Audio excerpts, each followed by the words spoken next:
Yes okay sir okay okay sir चलो start करते हैं इसका टैक्स क्लास। हाँ तो एक्चुअली टैक्स क्लास आज का नहीं था, ये सैटरडे वाला क्लास था। But due to some reason मैं सैटरडे क्लास नहीं अरेंज कर पाया, कुछ टेक्निकल इश्यूज हो गया था लैपटॉप में। सो एक्चुअली ऐप कुछ इश्यूज कर रहा था, तो मैं सोचा कि बीच बीच में दिक्कत होने से अच्छा है छोड़ देते हैं, फिर इसलिए मैंने उसको आज रख दिया।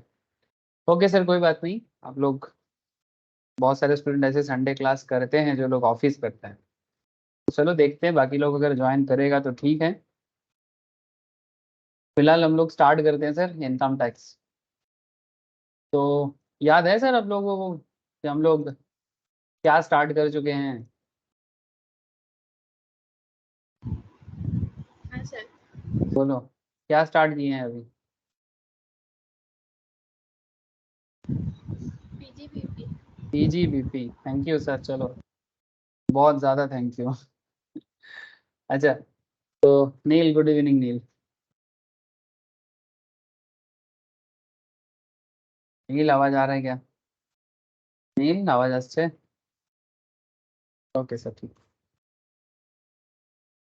Okay sir okay. अच्छा तो इनकम टैक्स में हम लोग बातें कर रहे हैं पीजीबीपी के साथ। हाँ किसके साथ बातें कर रहे हैं सर? पीजीबीपी। अब आपके मन में सवाल है सर ये पीजीबीपी कौन है? सर पीजीबीपी जो 5 हेड्स ऑफ इनकम है उसमें से एक हेड्स माना जाता है। ठीक है, ये जो पीजीबीपी है ना सर, ये और कुछ भी नहीं, ये 5 हेड्स ऑफ इनकम का जो लिस्ट है। इनकम टैक्स डिपार्टमेंट ने 5 माथा बनाया। जैसे मैं ये चीज़ हमेशा बोलता हूँ आप लोगों को कि जैसे रावण का 10 माथा है, वैसा इनकम टैक्स का 5 माथा है। ठीक है, माथा माने हेड्स। ठीक है, तो इनकम टैक्स वाले का 5 माथा बना दिया, यानी बेसिकली इनकम टैक्स वाले का नहीं, इनकम टैक्स डिपार्टमेंट ने क्या कर दिया। ओके নীল, নীল সাউন্ড আসছে? মানে আমার সাউন্ড আসছে, তোর মাইক কাজ করছে না ঠিক আছে, বাট আমার সাউন্ড আসছে। ওকে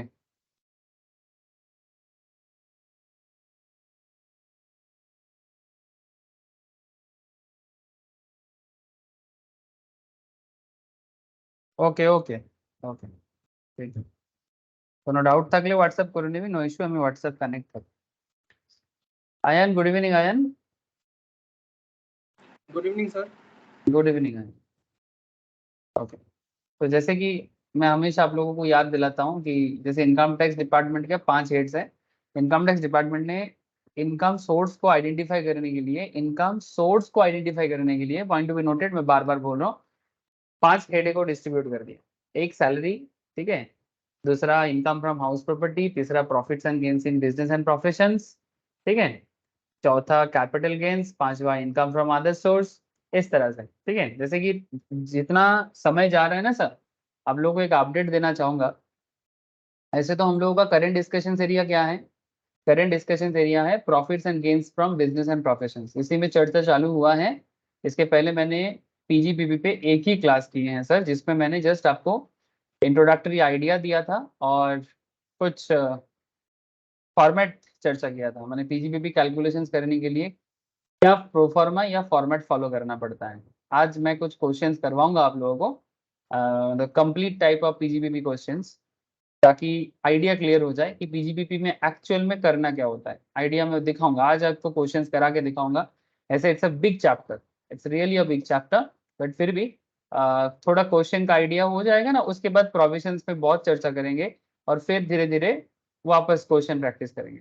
तो कुछ इसी तरीका को अपनाएंगे ताकि थोड़ा प्रोविजंस थ्योरी एंड प्रैक्टिकल का एक मिक्सअप रहे। ऐसा ना हो कि सिर्फ प्रोविजंस ही पढ़ाते जा रहे हैं और आप लोग मन ही मन में गुस्सा हो जाते हो। मैं ये तो नहीं बोल सकता कि गाली दे रहे हो, ठीक है, मन ही मन में गुस्सा हो जाते हो और चिड़चिड़ करते रहते हो, क्या सर सारा दिन सिर्फ हाँ ये प्रोविजंस लॉ थ्योरी माथा खराब। तो मैं कोशिश करूंगा सर कि थ्योरी एंड मतलब प्रोविजन जो है, प्रोविजंस एंड प्रैक्टिकल का एक मेल जोल करके कराने के लिए। लेकिन sir it's a very important chapter. अच्छा, अब आपको मैं ये हेड्स के बारे में क्यों इतना बात करता रहता, आप देखेंगे ईच एंड एवरी हेड जब भी स्टार्ट होता है, चाहे वो सैलरी हेड्स हो, हाउस प्रॉपर्टी हेड्स हो, कैपिटल गेन्स हो, अदर सोर्स हो, मैं हमेशा ये बात करता हूँ, तो सर इनकम टैक्स डिपार्टमेंट ने 5 हेड बनाया। हम लोग ऑलरेडी रिसेंटली जो टॉपिक कवर अप किए हैं, काफी लोगों ने कर लिया, जिन लोगों ने नहीं किया वो लोग बाद में फिर से करेगा, या फिर बाद में रिकॉर्डेड भी कर सकता है, और कोई डाउट हो तो पूछ भी सकता है। तो जैसे salary head, house property head, अभी मैं बात करना चालू किया रिसेंटली, पीजीबीपी हेड, ठीक है। कैपिटल गेन हेड भी आएगा, अदर सोर्स हेड भी आएगा। इसी में इनकम टैक्स का जो ओवरऑल सिलेबस है, इसी में आपका मोर देन 80% टाइम खा लेगा, ठीक है। बाकी जो 20-25% टाइम खाएगा, वो आपका बाकी जो चैप्टर्स है जो इनकम टैक्स को कंप्लीट करता है। अब सवाल ये उठता है कि सर ये हेड्स के बारे में इतना जानना जरूरी है क्या, है ना। अब आप बोलो कि एक तो सर हेड्स ऑफ इनकम में जितना इनकम को बोला है, अलग अलग टाइप्स में इनकम को जिस तरह से डिस्ट्रीब्यूट किया है, ठीक है। सैलरी के अंदर भी कितना अलग अलग चीजें हैं, पार्क्विजिट्स है, अलाउंसेस है, तो किसको सैलरी माने किसको सैलरी ना माने, ठीक है। इसको लेके काफी मतलब चिल्ला हल्ला झगड़ा झाटी उसके अंदर भी है, ठीक है। नाउ क्वेश्चन इज दैट, अब समय के साथ साथ ना और वेराइटीज आ रहा है सर, जितना टाइम आगे बढ़ता जा रहा है वेराइटीज भी बढ़ते जा रहे हैं। जैसे आपको एक रिपोर्ट में दिखाता हूँ, ये 3 दिन पुराना एक रिपोर्ट है। आप लोग अगर फॉलो करते हो ये सब रिपोर्ट तो आप लोगों के लिए भी बेहतर है सर। जैसे अब रिसेंट कुछ इनकम जनरेट हो रहा है सर, ये अपकमिंग मतलब न्यू एज इनकम है। क्या है इनकम?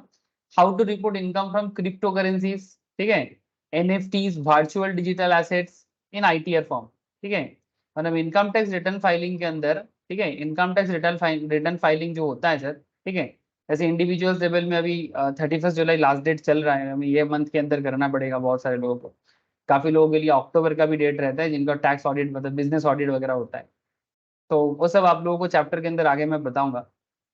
लेकिन करंट जो मैं बात आपके साथ कर रहा कि आजकल नया तरीका का भी इनकम आ गया है। जैसे वर्चुअल डिजिटल एसेट्स अगर किसी के पास है, उसको सेल करके भी इनकम होगा, क्रिप्टो करेंसीज में होगा, ठीक है। फंगिबल टोकन जिसको एनएफटीज बोल रहे हैं, नॉन फंगिबल टोकन, ये भी एक तरह का अर्निंग जनरेट करता है। मैं इसके डिटेल्स में भी नहीं जाऊंगा, ठीक है। बस इतना समझ के चलो कि सब डिजिटल अर्निंग है, ठीक है। अब आपके मन में सवाल ये उठ रहा है सर ये सब अर्निंग को कहाँ डालेंगे, है ना। तो इसका भी अपडेशन आ रहा है, ये एकदम मॉडर्न बात कर रहा हूँ, ये 3 दिन पुराना रिपोर्ट आपको न्यूज रिपोर्ट दे रहा हूँ इकोनॉमिक टाइम्स का, ठीक है। अब इसको किसी को आपका कैपिटल गेन में डाला जा रहा है, ठीक है, किसी को बिजनेस के अंदर डाला जा रहा है। जैसे मोटा मोटी ये ज्यादातर कैपिटल गेन के अंदर आएगा, ठीक है। जो चैप्टर हम लोग आगे आगे स्टार्ट करेंगे, जैसे पीजीपीपी खत्म होगा फिर कैपिटल गेन आएगा। तो काफी सारे चीज अपडेट हो रहा है समय के साथ साथ। इसीलिए टैक्स वगैरह जो सब्जेक्ट्स है ना, ये बहुत ही अपडेट होता रहता है कि भाई क्या इनकम न्यूली आ रहा है, उसको कहाँ रखा जाए नहीं रखा जाए। तो ऐसे वेराइटीज चर्चा यहाँ पर होता है। चलो ठीक है, ये सब तो समय के साथ साथ आप लोग जैसे मेन बात समझ जाओगे ना, हर एक बात आगे आगे समझ जाएगा, बेस क्लियर होना जरूरी है। अब आपको मैं लास्ट क्लास मुझे याद है, मैं आप लोगों को लास्ट क्लास जो था उसमें बिजनेस के बारे में एकदम बेसिक बेसिक बात किया कि सर बिजनेस क्या है, ट्रेड क्या है, मैन्युफैक्चरिंग क्या है, बिजनेस ट्रेड मैन्युफैक्चर में डिफरेंस क्या है, बिजनेस का एक्चुअल डेफिनेशन क्या है, बिजनेस के साथ प्रोफेशंस का डिफरेंस क्या है, ठीक है। वोकेशन उसके अंदर ऐसा क्या रोल प्ले कर देता है, ठीक है। पेनल्टी का एक छोटा सा हिस्सा बताया था। उसके बाद मेनली आपको लास्ट क्लास जिस चीज में मैंने समय दिया था वो है प्रोफार्मा डेवलप करने में। ये जो पीजीपीपी है, इस पीजीपीपी के अंदर आपको एक बड़ा सा प्रोफार्मा फॉलो करना पड़ता है। अब एग्जाम में क्या, प्रोफार्मा के अंदर जितना सारा पॉइंट आप लोगों ने डाला या फिर मैंने आप लोगों को लिखाया, क्या एग्जाम जब क्वेश्चंस करेगा क्या सारा पॉइंट कवर अप करेगा? नॉट नेसेसरी, नॉट नेसेसरी, ठीक है। ये सारा पॉइंट कवर अप कर ले। हो सकता है कोई 2 पॉइंट पूछ ले, हो सकता है कोई 4 पॉइंट पूछ ले, हो सकता है कोई 2-3 पॉइंट पूछ ले। ये डिपेंड करता है सर, लेकिन आपको रेडी रहना चाहिए, क्योंकि एग्जाम में कभी बोल के सवाल तो नहीं होगा। अगर बोल के होता तो फिर उसको एग्जाम थोड़ी ना बोलते, है ना। तो आपको हर एक चीज के ऊपर नजर रखना पड़ेगा, हर एक मैटर, ठीक है। कौन सा चीजें नेट प्रॉफिट के साथ एडजस्टमेंट करता है, क्या ऐड होता है, क्या लेस होता है, ठीक है। हर चीज के बारे में आपको प्रॉपर आइडिया होना चाहिए। तो मैंने आप लोगों को पीजीपीपी कैलकुलेट करने का जो तरीका है वो तरीका लिखाया था, लेकिन ये इनफ नहीं हुआ था आप लोगों के लिए। ये तरीका देख के आप लोगों को इतना भी ऐसा नहीं कि मैं नहीं बोलूंगा कि आप एकदम समझ गए। मैं तो बोलूंगा कि ऑब्वियसली ज्यादा समझ कुछ नहीं हुआ, बस लिखते गए लिखते गए। तो आज ना कुछ क्वेश्चन करेंगे, तो ये जो लिखते गए का जो आप लोगों के मन में जो थोड़ा सा है ना कि सर बस हम लोग तो कॉपी करते गए, आज आप लोगों को पता लगेगा कि ये जो कॉपी आप करते गए अब इसका फल आपको मिलेगा। ठीक है, अब चलो सर कैसे ये फल कैसे मिलेगा। ठीक है, तो इसको ना एक अलग तरीके से पढ़ना पड़ेगा। जैसे एक आपको मैं थोड़ा सा ये समरी पॉइंट नोट्स है, तो समरी नोट से मैं आपको एक आइडिया देता हूँ।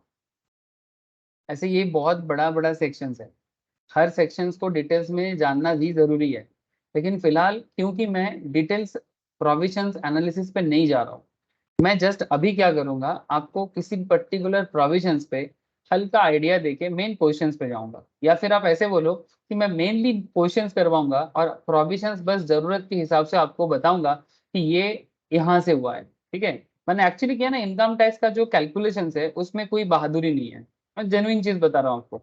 इनकम टैक्स कैलकुलेशंस में जो प्लस माइनस होता है ना, ये प्लस माइनस मल्टीपल्स या डिवाइडेशंस जो भी खेला होता है उसमें कोई स्पेशल बहादुरी नहीं होता, क्योंकि कोई भी बच्चा प्लस माइनस कर सकता है, कोई भी उसको मल्टीपल या फिर डिवाइडेशन जो भी करना हो वो कर सकता है, क्योंकि प्लस माइनस किसको नहीं आता कि भाई ये ऐड कर दो वो लेस कर दो। अब ऐड लेस में तो कोई खेला नहीं है, तो फिर मेन बात कहाँ छुपा है सर, मेन बात छुपा रहता है प्रोविजंस के अंदर, जिसमें दिमाग का दही बनता है और बनना भी चाहिए, दिमाग का दही बनना भी चाहिए। आप बोलोगे सर ये कोई बच्चा बात हुआ, दिमाग का दही बना रहे हो आप। सर दिमाग को दही बनाओ तभी जाके आप लोग एक्चुअली खाओगे, तो गर्मी में क्या है ना, अच्छा रहेगा तभी शरीर के लिए। सो कहने का मतलब है कि दिमाग को दही बनाना पड़ेगा, प्रोविजंस को समझना पड़ेगा, तभी जाके आप क्यों हो रहा है और किस लिए हो रहा है, यानी क्यों ऐड करें या क्यों लेस करें, इसका जवाब आपको तभी मिलेगा। अब अगर रट्टा लगाओगे, आज रटोगे कल भूलोगे, आज रटोगे कल भूलोगे, गारंटी है। आज तक तो कोई रट के याद नहीं रख पाया सर, अगर बिना समझ के रटा है तो। अच्छा, रटना पड़ेगा थोड़ा सा, लेकिन अंडरस्टैंडिंग के साथ। अब ये पीजीपीपी का जो मैं आपको लास्ट दिन लिखा भी था कि सर सेक्शन 28 से लेके 44 ए ई का पूरा जर्नी कवर करता है ये, 28 से लेके 44 ए ई, जिसके अंदर कभी बीच में 145 भी आ गया, ये ऑब्वियसली मेन सेक्शन नहीं है, बट ये एक्चुअली मेथड ऑफ अकाउंटिंग के लिए बोला गया है कि पीजीबीपी में जो अकाउंटिंग मेथड को बताया गया है उसको इनकम टैक्स में 145 के अंदर बताया गया कि income chargeable under this head. अब इनकम चार्जेबल का मतलब क्या हुआ सर, इनकम चार्जेबल का मतलब हुआ कि कभी भी कोई इनकम अगर इनकम पीजीबीपी हेड में चार्ज किया जाएगा, चार्ज माने उस पर्टिकुलर इनकम को बिजनेस एंड प्रोफेशंस के अंदर रखा जाएगा, सिंपल बात है। ठीक है, बिजनेस एंड प्रोफेशंस के तहत उसको इनकम को कैलकुलेट किया जाएगा और फिर उसके ऊपर टैक्स लगाया जाएगा। ठीक है, तो अगर कोई पर्टिकुलर इनकम को किसी पर्टिकुलर हेड्स में काउंट किया जा रहा है तो उसी को यहाँ पर चार्ज कहना बोलते हैं। तो income chargeable under this head shall be computed in accordance with the method of accounting either cash और मार्केंटाइल बेसिस। अब आपके मन में चल रहा होगा सर कैश तो समझ गए, मार्केंटाइल क्या है सर, ये अकाउंटेंसी से आया है।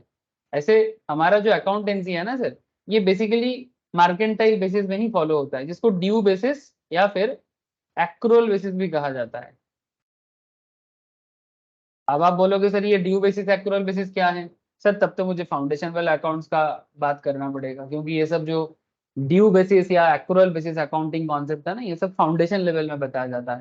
ठीक है, अब आप लोग बोलोगे सर क्या है फिर भी, सर फिर भी बता देता हूँ, मार्केंटाइल बेसिस में क्या है कि जो मिला नहीं उसका भी हिसाब होता है।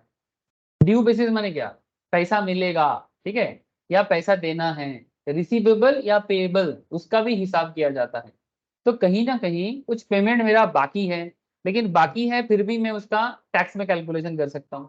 ठीक है, या फिर मुझे मिलने वाला है फिर भी मैं उसको इनकम मान के उसका हिसाब लगा के टैक्स दे सकता हूँ, अगर वो श्योर शॉर्ट है। सर अब सवाल उठते तो फिर मार्केंटाइल बेसिस या कैश बेसिस दोनों फॉलो हो सकता है। ठीक है, दोनों फॉलो हो सकता है regularly and consistently employed by the SSC. ठीक है, तो कहीं ना कहीं ये बताना चाहता है कि पीजीपीपी में जो अकाउंटिंग मेथड यूज किया जाता है वो 145 के तहत किया जाता है, जिसमें method of accounting either cash या फिर मार्केंटाइल जो भी फॉलो होता है रेगुलरली फॉलो करना है, कंसिस्टेंटली फॉलो करना है SSC. That's a very simple concept. बाकी आपको आगे जाके कहता है कि सेक्शन 28 क्या कहता है, जो पीजीपीपी का मेन सेक्शन मतलब स्टार्टिंग सेक्शन बोल सकते हो आप।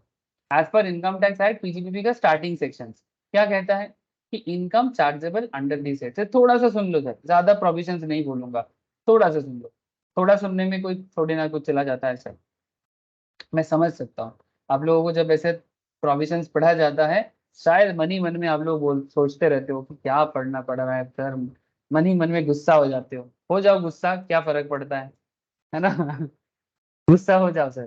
तो income chargeable under this head, अब क्या सवाल है सर, सेक्शन 28 जो है ये बेसिकली ये कहना चाहता है कि भाई कौन सा इनकम है जिसको पीजीपीपी हेड में लाएंगे, बस यही तो बात है।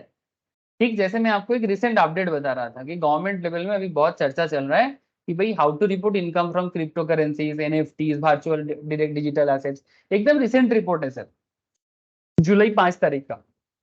तो उसमें ज्यादातर जो इनकम है उसको कैपिटल गेन में डाला जा रहा है। वैसा ही बात है सर, वैसा ही एक बातें हैं, सिमिलर काइंड ऑफ, कि ऐसा कौन सा इनकम है जिसको पीजीपीपी हेड में काउंट करेंगे। तो बस इसी का एक सिस्टम आपको यहाँ बताया गया है। The profits and gains of any business और profession carried on by the assessee at any time during the previous year. अब प्रीवियस ईयर असेसमेंट ईयर का कहानी आप लोग जानते हो। जैसे अभी जो प्रीवियस ईयर चल रहा है वो कौन सा है, 22-23 का। असेसमेंट ईयर चल रहा है 23-24 का। मतलब सिंपल बात है सर, प्रीवियस ईयर में कमाते हैं, असेसमेंट ईयर में गवाते हैं। That's a very simple concept. Previous year में कमा लो, असेसमेंट ईयर में कैलकुलेशन करके सरकार के घर में टैक्स दे दो, है ना। जिस साल आपका टैक्स कैलकुलेशन होता है उसको असेसमेंट ईयर कहते हैं, और जिस ईयर का इनकम का कैलकुलेशन होते हैं उस पर्टिकुलर ईयर को प्रीवियस ईयर कहते हैं। अब इसमें कौन सी रॉकेट साइंस है।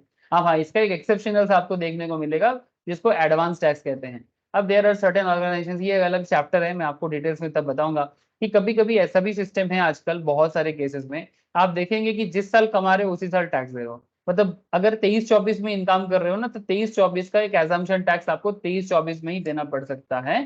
ठीक है, स्पेशली कंपनीज वगैरह के केस में, बड़े बिजनेस के केस में ये मैंडेटरी हो जाते हैं। अब डिटेल्स चर्चा तो मैं आपको तभी करूंगा जब एडवांस टैक्स पढ़ाऊंगा।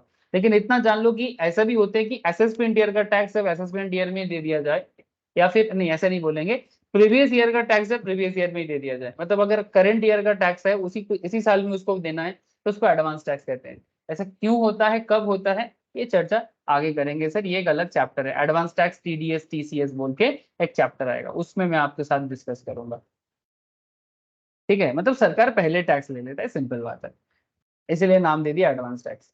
आप कोई बोलेगा सर इनकम ही जनरेट नहीं हुआ टैक्स ले लेगा, सर ये मुद्दे पे अभी ना पड़े, ठीक है, अब बाद में ये समझ में आ जाएगा आप लोगों को। फिलहाल आप इतना दिमाग लगाओ कि एनी कॉम्पेंसेशन और other payment due to or received bye, due to or received bye, या तो रिसीव कर चुके हो या तो अभी तक मिला नहीं है, मिलेगा। इसीलिए वर्ड यूज किया था सर मार्केंटाइल। मार्केंटाइल वर्ड का मतलब एक्चुअली ये ड्यू बेसिस को समझाने के लिए यूज किया जाता है।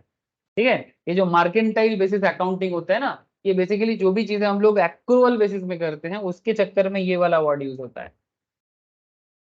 सर आप लोग समझ पा रहे हो हल्का हल्का, ये जो हल्का हल्का सा अंडरस्टैंडिंग है, समझ में आ रहा है कि नहीं आ रहा है, जरा बोलो सर।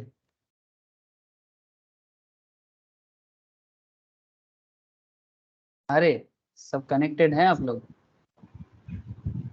Okay sir. ठीक है, तो ये जो हल्का हल्का सा समझना चालू हुआ, ठीक है, आई थिंक कि समझ में आ रहा है। अब कोई गाना ना गाना चालू कर दो, ये जो हल्का हल्का सुरूर है। हाँ, इनकम टैक्स के साथ प्यार करना चालू करोगे, कर सकते हो सर। इनकम टैक्स को अगर मोहब्बत कर लोगे तो फायदा ही फायदा है।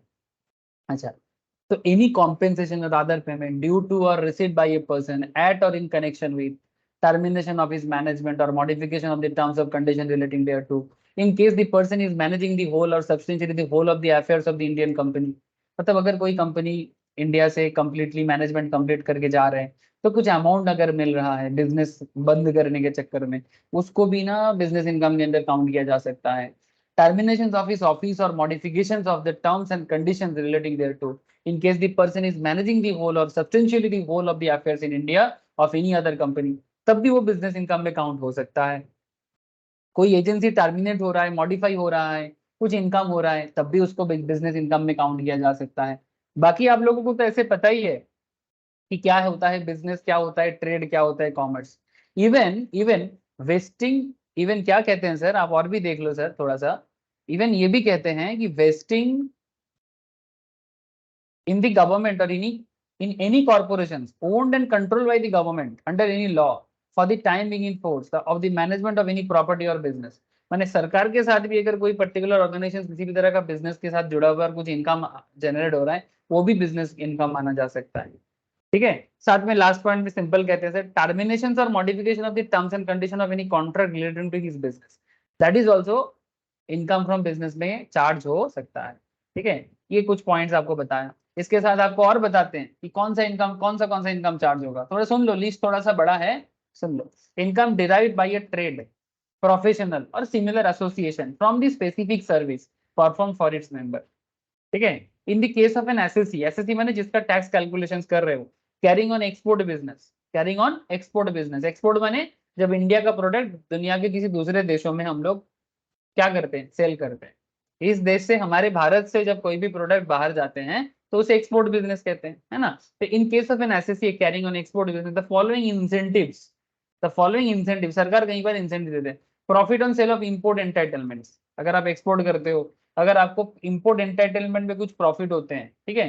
Cash assistance against exports under any scheme of government of India, custom duty और एक्सरसाइज रिपेड और payable as drawback, profit on transfer of duty free replenishment certificate, ये सब ना एक्सपोर्ट रिलेटेड फायदा है। ठीक है, जो गवर्नमेंट किसी पर्टिकुलर एक्सपोर्टर को देते हैं। ठीक है, तो उस सब फायदे को भी बिजनेस इनकम के अंदर काउंट किया जा सकता है।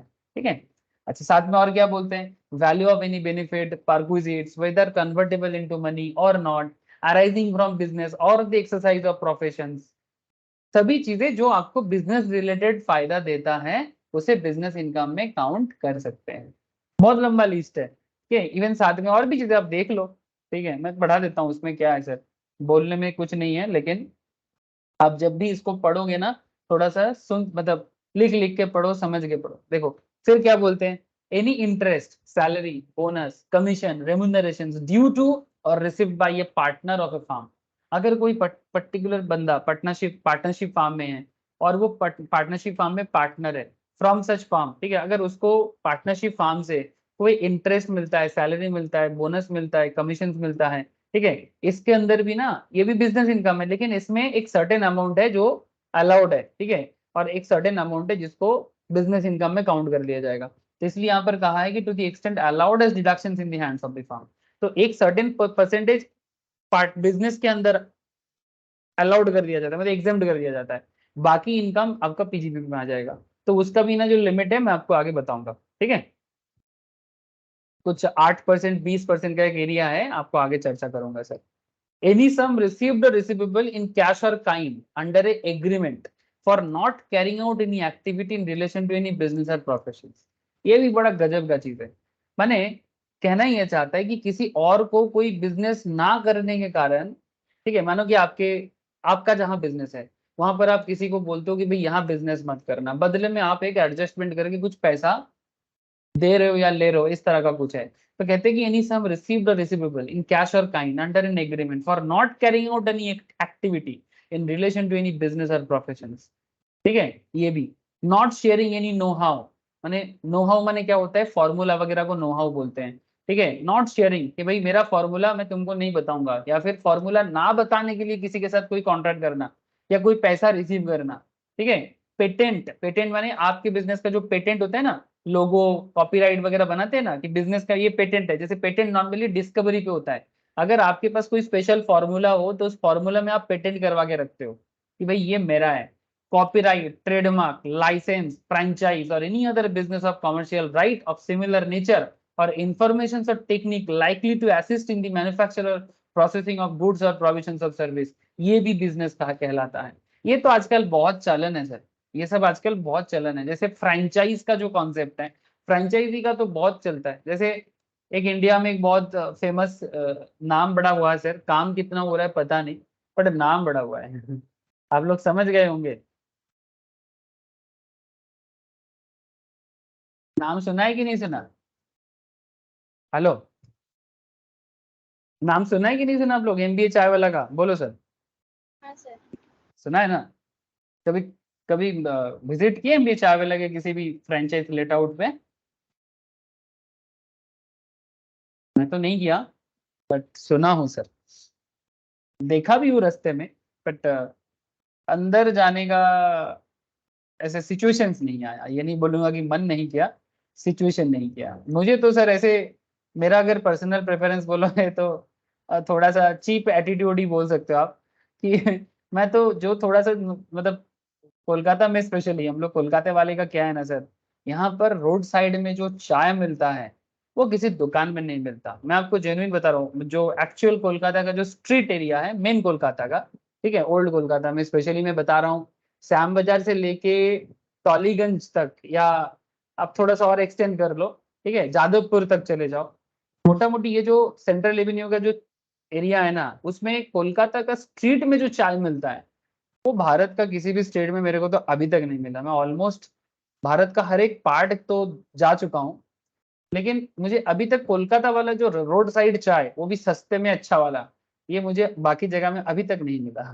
देखते हैं अगर कहीं और जगह में मिल जाए। हाँ, बिहार में किसी किसी जगह में अच्छा मिला है, लेकिन नॉट एवरीवेयर। तो इसलिए चाय के लिए एक रेस्टोरेंट में जाके चाय पीने का इच्छा मेरे को तो करता नहीं। फिर भी एक इंटरेस्टिंग चीज, अभी एमबीए चाय वाला ये गुजरात बेस्ड कंपनी है, ठीक है, बंदा ने का गजब का अपना पॉपुलरिटी बनाया, मानना पड़ेगा। तो ये अपना फ्रेंचाइजी, ये वाला जो है ना, ये लेक टाउन में है। ये भी मेरा ही एक स्टूडेंट का रिलेटिव का है। मैं एक्चुअली स्टूडेंट से ही मुझे पता चला कि उसी का एकदम क्लोज रिलेटिव्स का है। तो जो भी हो, तो उससे मुझे थोड़ा सा अंदर का बात भी पता चला कि कितने में लिया है। तो मैंने सुना कि कुछ 25 लाख के आसपास का फ्रेंचाइज है। मोस्ट प्रोबेबली एग्जैक्टली मैं श्योर नहीं हूँ सर, मुझे ऐसा लग रहा है कि 25 लाख। तो ये एमबीए चाय वाला से ये लेट आउट को ओपन करने के लिए, जिन्होंने इस लेट आउट को ओपन किया, उन्होंने एमबीए चाय वाला को 25 लाख रुपीज दिया, और बदले में एमबीए चाय वाला का पेटेंट, ये उनका लोगो है, उनका सारा का सारा डिजाइनिंग है, किस तरह का सेटअप रहेगा। हाँ, बाकी अंदर क्या दिखेगा, जो एमबीए चाय वाला का इंडिया भर में जो लेट आउट मतलब जो आपका क्या बोलते हैं उसको, आउटलेट है, वहां पर क्या क्या चीजें मिलता है, उस हिसाब से ये भी अपना दुकान को सेट किया। तो ये भी एक बिजनेस मॉडल है ना, ये भी एक बिजनेस मॉडल है। अब मुझे ये नहीं पता सर कि ये कितना सक्सेसफुल चल रहा है। मेरा मानना है कि 25 लाख से, अगर आप मुझे पूछोगे, तो अभी तक मेरा जो कॉन्सेप्ट है उसमें मुझे ऐसा लगता है कि 25 लाख से किसी और का फ्रेंचाइज लेने से तो अच्छा है कि अगर आप एक सॉलिड पोजीशंस पे, अगर 25 लाख भी नहीं लगेगा, 10 लाख से अपना दुकान खोल दो, ठीक है, वहां पर आप अपना नाम थोड़ा चेंज कर देना, एमबीए की जगह आप एक काम करना, सीए चाय वाला लिख देना। अच्छा नहीं लगा सुन के, मैं समझ सकता हूँ, बट फिर भी ठीक है। और जो भी ये अपना माल मटेरियल्स है, किसी को कुछ नहीं देना है, अपना दुकान चलाओ ना। जो भी हो सर, सबका अपना अपना पसंद है, मैं टिप्पणी नहीं करूंगा, ठीक है। But sir profit and loss का क्या सिचुएशन है, कॉस्टिंग का, वो तो अंदर झांकने से पता चलेगा। वो पता चल जाता है कुछ सालों में कि कितना बड़ा बिजनेस बनाया है, ठीक है, और कितना फ्रेंचाइज के लिए दिया है, और कितना उसके पास चीजें बेच के उनको मिलता है, ठीक है, ये कॉस्टिंग करने से पता चलता है, अगर कभी ऑडिट करोगे तो पता लग जाएगा। ठीक है, छोड़ो, छोड़ो सर, छोड़ो ये, किसी के बिजनेस पे ऐसे नजर नहीं देना चाहिए। जो भी हो, आई होप कि आप समझ पा रहे हो कि आजकल बिजनेस का जो एरिया है वो काफी बड़ा हो गया है। इवन ये भी कह रहा है कि किसी को कुछ ना देने के बजाय अगर आप उसको रख लेते हो, ठीक है, नो हाउ को, फॉर्मूला वगैरह को शेयर नहीं करना है, उसका भी जो अगर आप किसी के साथ कोई डील करते हो, ठीक है, वो भी बिजनेस के अंदर आपका इनकम बन जाता है। ठीक है, जैसे ये भी एक गजब का है, any sum received under keyman insurance policy. Keyman insurance क्या होता है, हर एक ऑर्गेनाइजेशन में ना कुछ खास बंदे होते हैं, जैसे जो मेन मैनेजर बोल सकते हो, जिसके बिना मतलब जो मेन मालिक है वो शायद कुछ नहीं, ठीक है, ठीक जैसे अगर मैं गूगल का बात करूं, गूगल का ओनर कौन है सर, कौन बताएगा मुझे, who is the owner of Google. अरे बताओ ना, आप लोग मेरे से ज्यादा जानते हो, जल्दी बोलो। ओनर कौन है रे बुआ। अच्छा गूगल करके बता दो।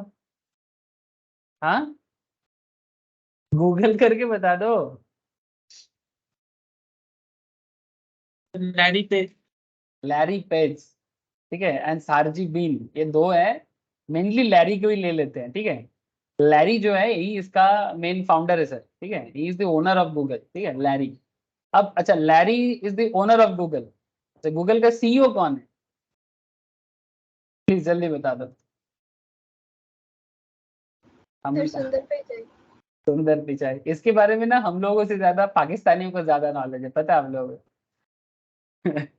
मतलब दुनिया के कहाँ कहाँ भारत का कौन बैठा है, तुम किसी भी पाकिस्तान के अगर कभी भी, मैं कभी कभी पाकिस्तानी मीडिया फॉलो करता हूँ, ये लोग ना जल के मारे बात बात में बोलते हैं कि हर चीज में इंडिया का बंदा बैठा हुआ है।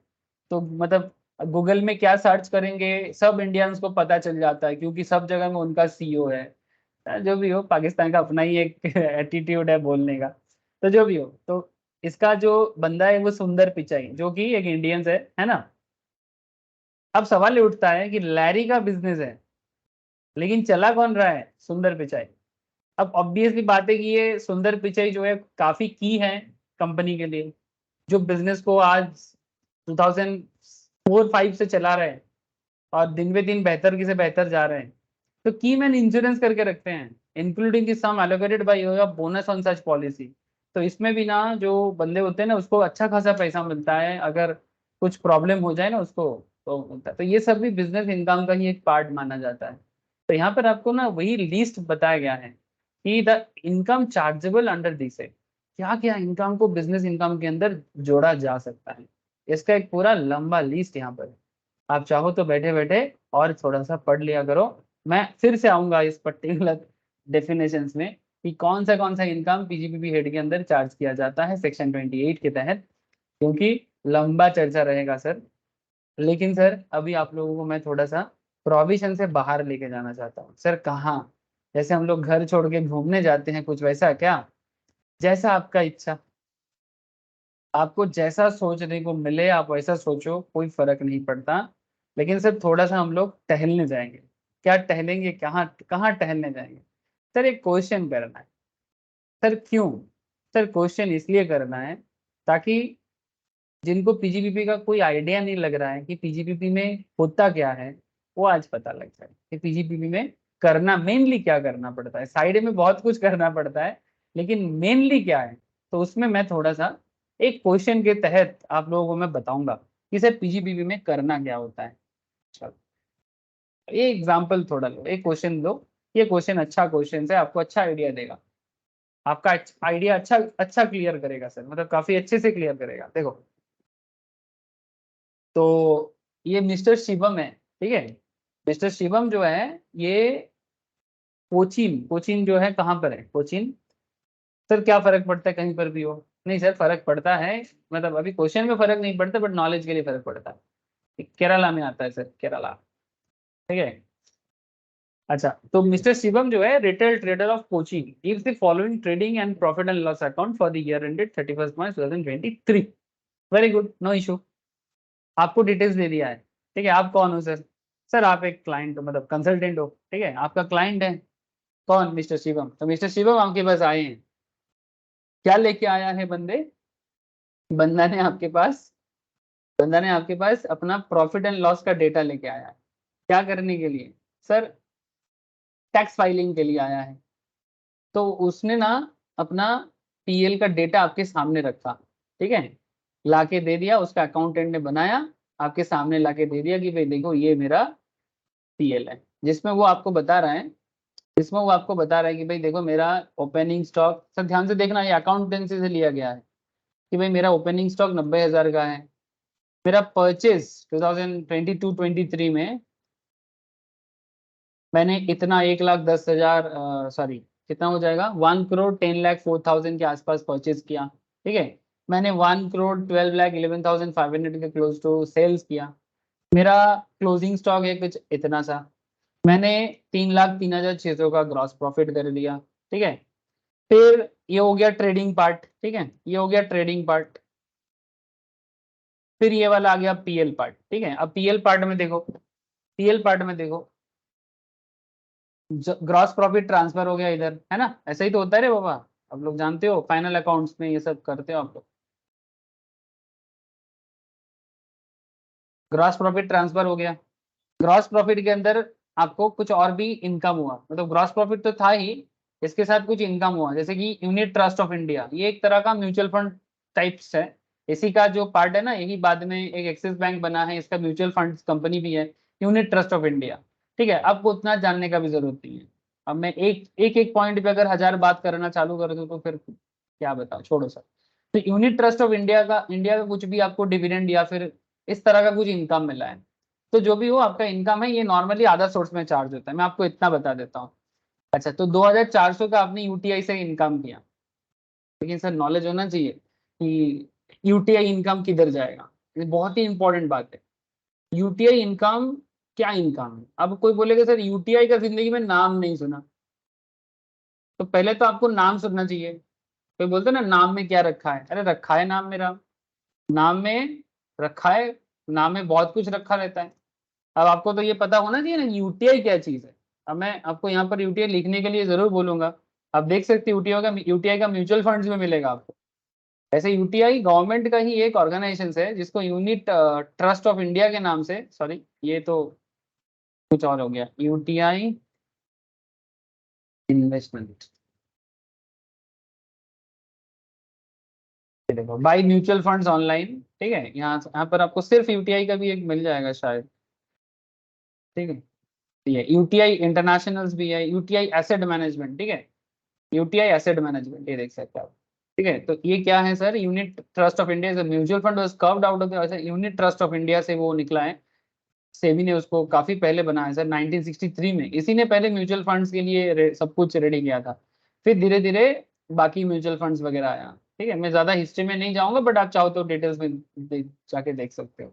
इसका ओनर लाइफ इंश्योरेंस कॉर्पोरेशन है, बैंक ऑफ बड़ौदा है, पंजाब नेशनल बैंक है, ठीक है, स्टेट बैंक ऑफ इंडिया भी इसका ओनर है। टी रो प्राइस बोल के एक है सर, उस वो भी अमेरिकन एक कंपनी है, उसका वो भी इसका अच्छा खासा शेयर होल्ड करता है। तो कहीं ना कहीं it's a large organisation sir, बहुत पैसा है इनके पास। ठीक है, बहुत पैसा है सर। क्या बोलते हो, डकैती करें क्या, बहुत पैसा है। डजंट मैटर सर, फिलहाल आप इतना जान लो कि डिविडेंड वगैरह मिलता है यहाँ पर इन्वेस्ट वगैरह करके। तो इनकम फ्रॉम यूटीआई से 2400 मिला है, चलो ठीक है। अच्छा इधर देखो सर, सैलरी, सैलरी से, सैलरी क्या है, इनकम है कि खर्चा है? अरे ये टू सैलरी क्या है, एक्सपेंस है ना। नहीं सर। Thank you. पीएल में क्या होता है, this is debit side, this is credit side, है ना। तो इधर जो भी है सब पीएल में डेबिट हो रहा है। रेंट एंड रेट्स 36,000 का खर्चा है, इंटरेस्ट ऑन लोन खर्चा है, डिप्रिसिएशन एसेट का वैल्यूएशन में डिग्रेडेशन खर्चा है, प्रिंटिंग स्टेशनरी खर्चा है, पोस्टेज टेलीग्राम खर्चा है, loss on sale of shares, ठीक है, शेयर सेल करके लॉस हुआ है सर, बिजनेस में दिखाया गया है, आएगा कि ये आएगा कि नहीं आएगा। Loss on sale of shares. अच्छा, अदर जनरल एक्सपेंसेस है 7,060 का। तो कुल मिला के आप अपना प्रॉफिट कैलकुलेशन कर लिए, इधर से ये सारा खर्चा माइनस कर दिए, लॉस भी माइनस कर दिए, आपको दिखाई दे रहा है कि आपको 50,000 का प्रॉफिट हुआ है। कितने का प्रॉफिट हुआ है सर? 50,000 का प्रॉफिट हुआ है। ध्यान से सुनना सर बात, ध्यान से सुन। क्वेश्चन सॉल्व करना जितना इंपॉर्टेंट है उससे ज्यादा इंपॉर्टेंट है क्वेश्चंस को पढ़ के, क्वेश्चंस का अंदर के जो एनाटॉमी है ना उसको समझ पाना। अब देखो सर, तो प्रॉफिट तो आपने देख लिया। अच्छा, साथ में कुछ एडिशनल बातें भी कहा है। क्या बातें कहा है सर? एडिशनल इंफॉर्मेशन में आपको बताया कि it was found that some stocks were omitted to be included in both the opening and closing stock. माने माने पीएल के अंदर अगर आप देखोगे, ये जो प्रॉफिट एंड लॉस है इसमें ओपनिंग स्टॉक इधर है, क्लोजिंग स्टॉक इधर है। अब ये कह रहा है, ये क्वेश्चन आपको बता रहा है कि, या मिस्टर शिवम बता रहा है कि कुछ प्रॉब्लम है। क्या प्रॉब्लम है?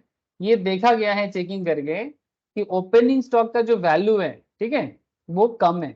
ओमिटेड मैंने क्या, नहीं है उसके अंदर, ठीक है, हटा दिया गया, या फिर किसी कारण से गलती से बोलो या कुछ भी कारण हो, ओमिट हो गया है। It was found that some stocks were omitted to be included in both the opening and closing stock.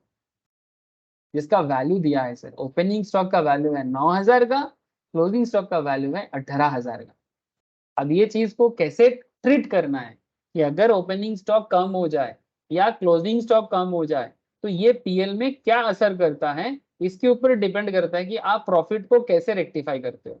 आता हूं सर, ठीक है, जिसके दिमाग में चल रहा है कॉन्ग्रेचुलेशन सर, पर जिसके दिमाग में नहीं चल रहा है वो भी कॉन्ग्रेचुलेशन। क्यों? क्योंकि मैं इसको आगे बताऊंगा, don't worry. Salary includes 10,000 paid to his brother. अच्छा, जो सैलरी का अमाउंट यहाँ पर 60,000 का था ना, 60,000 का सैलरी था ना, ये 60,000 के अंदर कुछ घोटाला है। क्या घोटाला है? कि ये सैलरी के अंदर अपने भाई को पेमेंट किया है 10,000, ठीक है, वो भी इसके अंदर है। ठीक है, अच्छा ठीक है, भाई को सैलरी दिया जा सकता है, ठीक है, भाई को सैलरी देने में प्रॉब्लम नहीं है, भाई काम काम करते हैं बिजनेस पे, वो भी सैलरी उठा सकता है ना, इसमें क्या दिक्कत है। लेकिन देयर इज सम प्रॉब्लम। क्या प्रॉब्लम है? कि जो 10,000 का सैलरी भाई को दिया गया है उसमें कुछ अनरीजनेबल है सर। क्या? जो बाकी लोगों से अलग है, मतलब भाई के नाम पे जो सैलरी है उसमें 2,000 ज्यादा दिखा जा रहा है। तो salary include 10,000 paid to his brother which is unreasonable to the extent of 2,000। माने अब आप बोलोगे सर अपने भाई को कोई 10,000 दे कि 20,000, उससे क्या फर्क पड़ता है? नहीं सर, एक कंपनी जब चलाओगे या ऑर्गेनाइजेशन जब चलाओगे, तो किसी पर्टिकुलर काम के लिए आप किसको कितना सैलरी दोगे ना, वो एक मार्केट सेंस होता है। ठीक है, सिमिलर काम किसी बाहर वालों से करवाओगे तो उसको कितना पेमेंट करते हैं आप। ठीक है, तो ये ना असेसिंग ऑफिसर को पता रहता है। असेसिंग ऑफिसर को ये पता होता है कि जैसे मानो एक सिंपल सा आपको सवाल करते हैं कि आप जैसे मैं कोलकाता का बात करूं, कोलकाता में एक मिडिल क्लास एरिया में, मैं मेंशन कर दिया था, मिडिल क्लास एरिया में घर पे अगर आप एक काम वाली बाई रखते हो, ठीक है, जिसको हम लोग नॉर्मली हमारे यहाँ पर कल्चर तो बाई नहीं बोलते हम लोग बोलते हैं काजेर मासी या फिर काजेर दीदी। ठीक है, जो अनऑर्गेनाइज्ड जो वर्किंग होते हैं ना, वर्किंग वुमेन, ठीक है, जो घर घर में जाके घर का काम करते हैं, तो अनऑर्गेनाइज लेबर है सर। आप मुझे बताओ कि ये जो काम वाली बाई या फिर काजेर मासी या काजेर दीदी जो भी आप बोलते हो, इनका मंथली सैलरी या मंथली सैलरी तो नहीं होता, वेजेस बोलते हैं ना। एक मिडिल क्लास फैमिली कितना मंथली वेजेस में एक काम वाली बाई को रख सकता है? क्या आइडिया आप लोग? एक एक रेंज बता सकते हो आप? एक काम वाली बाई के पीछे एक मिडिल क्लास फैमिली कितना पेमेंट कर सकता है?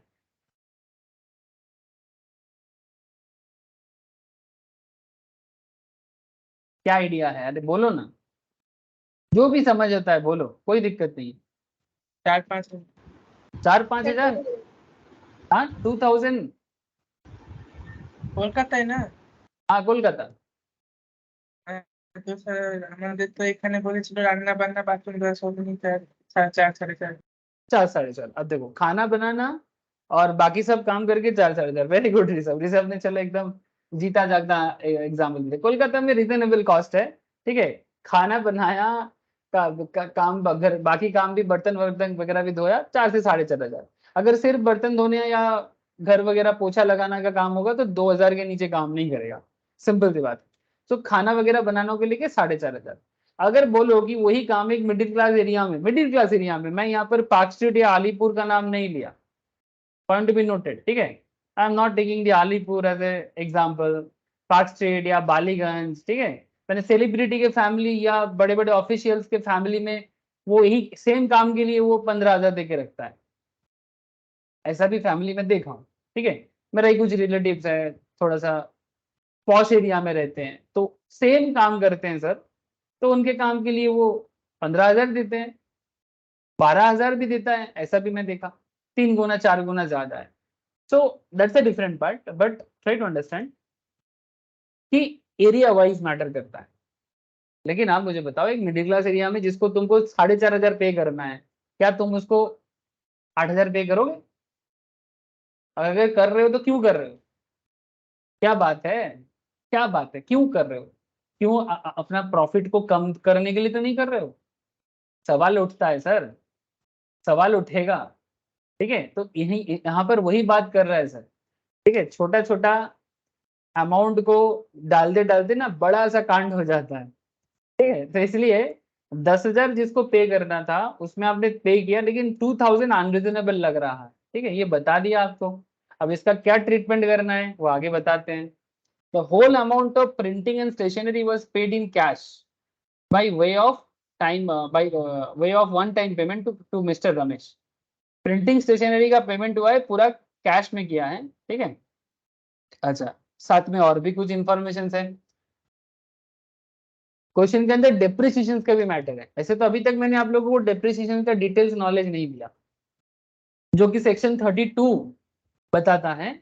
मैंने जस्ट प्रो फॉर्मा के अंदर आपको डेप्रिसिएशन क्या होता है और एडिशनल डेप्रिसिएशन का थोड़ा सा आइडिया दिया, जिसमें एक्स्ट्रा डेप्रिसिएशन होता है मैन्युफैक्चरिंग एंटिटी वगैरह के। लेकिन कोई बात नहीं सर, मैं आपको हल्का सा आइडिया इस क्वेश्चन में दे दूंगा। बाकी तो सर इस पीजीबीपी के अंदर आपको सिर्फ डेप्रिसिएशन के ही क्वेश्चन पूछा जाता है, only depreciation. Block of assets का कॉन्सेप्ट है, आई विल डिस्कस क्या होता है ब्लॉक ऑफ एसेट्स, बट यहाँ पर आपको इतना जरूरी नहीं है क्योंकि एक नॉर्मल सा क्वेश्चन है।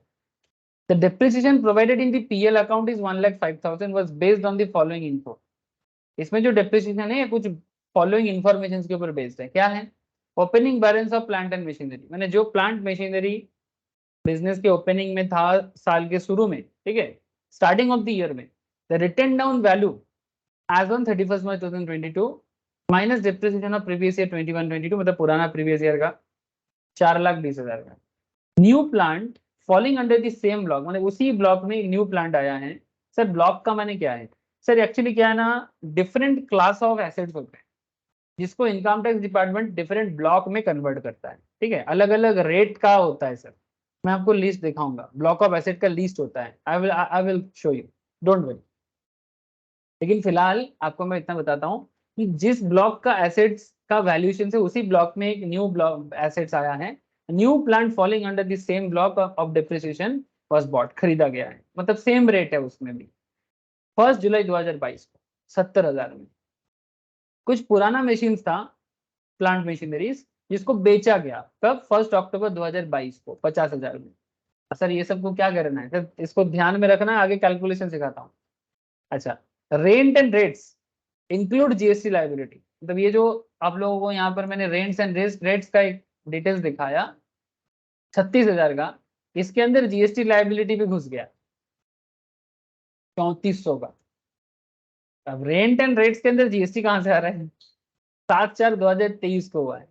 अदर जनरल एक्सपेंसेस के अंदर 2,000 का पेमेंट है जो कि donation to public charitable trust है। अदर जनरल एक्सपेंस के अंदर 7,060 के अंदर 2,000 का डोनेशन है जो कि पब्लिक चैरिटेबल ट्रस्ट का डोनेशन है, ठीक है। आपको क्या सवाल किया है सर? सवाल ये है आपके सामने, सर क्वेश्चन में अच्छा खासा डिटेल्स दिया है। अब अगर आप ये क्वेश्चंस को मेरे साथ साथ सॉल्व करते हो, ठीक है, आपको पीजीपीपी कैलकुलेशंस का आइडिया आ जाएगा कि पीजीपीपी जब भी कोई बिजनेसमैन या प्रोफेशनल्स एक टैक्स कंसल्टेंट के पास जाते हैं, वो अपना क्या प्रॉब्लम लेके जाता है और उस प्रॉब्लम को कंसल्टेंट कैसे सॉल्व करते हैं, ठीक है। As per the provisions you are required to compute the profits and gains of Mr. Shivam under presumptive taxations under section 44AD। ये थोड़ा हटके हैं इस क्वेश्चन में। एक्चुअली क्या है, जब किसी का, देखो इसमें भी और एक पॉइंट आ गया, ये मैंने अभी तक बताया नहीं बट अभी पॉइंट के साथ बता रहा हूँ, आगे डिटेल्स में आप फिर बोलूंगा क्योंकि ये सेक्शन का चर्चा डिटेल्स है। 44AD का चर्चा होता है। 44AD क्या है सर? एक्चुअली इनकम टैक्स में एक होता है कि आप रेगुलर स्कीम में होते हैं। रेगुलर स्कीम में कौन हो सकता है? माने आपका अकाउंट्स होता है, बनाया जाता है, फिर उसके ऊपर बेस करके आप टैक्स पेमेंट करते हो। और एक होता है कि आपका कोई अकाउंट्स वगैरह मेंटेन नहीं होता है सर, ठीक है, आप साल भर बिजनेस करते हो, आप उतना बड़ा बिजनेसमैन नहीं हो, इसलिए आपके लिए ना अकाउंटेंट रखना फिर उसका हिसाब करना इतना पॉसिबल नहीं है। लेकिन आप ना बिजनेस करते हो और उसके ऊपर ही आप टैक्स देना चाहते हो, तो गवर्नमेंट आपके लिए भी कुछ प्रोविजंस रखा है, कुछ बंदोबस्त किया है। क्या बंदोबस्त किया है कि आप प्रिजम्पटिव स्कीम में टैक्स पे कर सकते हो। अब प्रिजम्पटिव स्कीम में नॉर्मली लमसम रेट के ऊपर पे करना पड़ता है, माने क्योंकि नॉर्मल में क्या होता है, स्लैब होता है, और प्रिजम्पटिव में क्या होता है, स्लैब यूज नहीं होगा, उसमें आप लमसम अमाउंट में टैक्स पे करोगे, ठीक है। मैं आपको आगे बताऊंगा सर कि कैसे होता है ये लमसम पेमेंट। इसका ना पूरा डिटेल्स प्रोविजंस है, I will discuss in details later part में, बट इस क्वेश्चन के अंदर है प्रिजम्पटिव, तो मैं आपको आगे बताऊंगा। घबराने का जरूरत नहीं है, सुनो पहले, ठीक है। किसी किसी को मे भी ऐसा लग रहा होगा कि सर ये तो आसमान से टपक रहे हैं और खजूर पे लटक रहे हैं, सबको नहीं होगा, किसी किसी को लग रहा होगा। सर मैं क्या बोलता हूँ कि जब तक पूरा कंप्लीट ना हो जाए ना तब तक कंक्लूजन ना खींचना, ठीक है। मन ही मन में अपने मन गढ़ंत कहानी ठीक है। अच्छा, तो 44 AD का कैलकुलेशन करना है, वो कैसे होगा आई विल डिस्कस। अच्छा, as per normal and gains as per normal provisions of the act assuming that he has not opted for provision of section 115 BSE। Sir ये 115 BSE क्या होता है? ये एक न्यू रेट है जो डिस्काउंटिंग रेट है। यहाँ पर बोला जा रहा है कि वो न्यू रेट पे शिफ्ट नहीं होगा, वो ट्रेडिशनल रेट में रहेगा। ठीक है, तो 115 BSE में ना डिस्काउंटिंग रेट होता है जिसमें 80C से 80O का डिडक्शन अवेलेबल नहीं होता है। तो यहाँ पर वो बंदा वो अवेल नहीं कर रहा है, वो जो ट्रेडिशनल रेट है उसी को अवेल कर रहा है।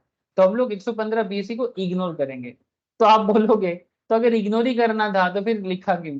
नहीं सर, एक्चुअली क्या है ना, टैक्स का क्वेश्चन है, यहाँ पर आपको समझना पड़ेगा कि अगर 115 BSE कोई अवेल करना चाहे तो कर सकता है, सरकार किसी को मना नहीं कर रहा है। तो इसलिए क्वेश्चन में आपको पहले से ही बता दिया कि भाई 115 BSE यहाँ पर आप अप्लाई मत करना, सिंपल सी बात है। Assume that the whole of the amount of turnover received by account payee cheque. ठीक है, जितना भी टर्नओवर का उन्होंने रिसीव हुआ है वो अकाउंट पे चेक से थ्रू से हुआ है या फिर इलेक्ट्रॉनिक क्लियरिंग सिस्टम पे हुआ है through bank account during the previous year. अब इस बात का भी कुछ मतलब होता है ना, क्योंकि अगर आप कैश ट्रांजैक्शन ज्यादा करोगे ना तो फिर उसमें भी थोड़ा दिक्कत बढ़ जाएगा। ठीक है, तो उसका क्या प्रॉब्लम है, मैं अब लास्ट दिन आपको बताया था कि कैश ट्रांजैक्शन का टर्नओवर में इश्यूज हो जाते हैं, तो उसको भी देखना पड़ेगा कि भाई ये ऑनलाइन ट्रांजेक्शन कर रहा है, चेक पेमेंट थ्रू से काम कर रहा है कि कैश में भी काम करते हैं। तो वो उसके लिए ये लास्ट वाला लाइन इंपॉर्टेंट है। अब डोंट वरी, अभी आपने क्वेश्चन मेरे साथ पढ़ लिया कि नहीं पढ़ा बोलो? मेरे साथ साथ क्वेश्चंस पढ़ा कि नहीं पढ़ा? अब सर आपने चिल्ला चिल्ला के पढ़ाया तो कान में तो गया होगा। हाँ सर, सबाई सुने थे तो हमारे साथ साथ क्वेश्चन क्या कहते हो? Yes sir. हाँ सर। सर बस, अब इतना मेहनत किए तो और भी थोड़ा मेहनत कर लो।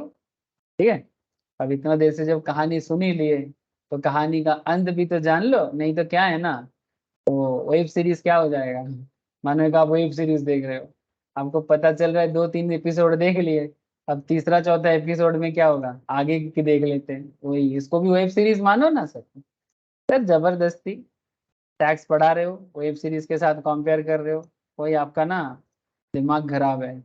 चलो ठीक, मेरा दिमाग खराब ही रहने दो सर, क्योंकि अच्छे दिमाग वाले लोगों का ना दुनिया में संख्या बढ़ रहा है।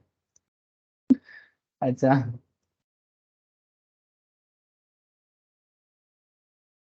हम क्या, एक गाना याद आ गया सर, क्या हम पागल नहीं है भैया हमारा दिमाग खराब।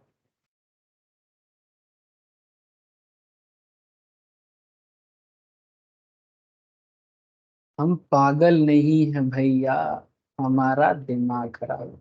अच्छा, कैसे सॉल्व करेंगे सर इसको? हाँ, कहाँ से स्टार्ट करें? सर फॉर्मेट याद है लास्ट दिन, वही तो उसी में सिखाया था आपको। मैं हड़बड़ नहीं कर रहा हूँ क्योंकि मुझे आपको बताते हुए चलना है, इसलिए मैं जल्दबाजी नहीं करूंगा सर। तो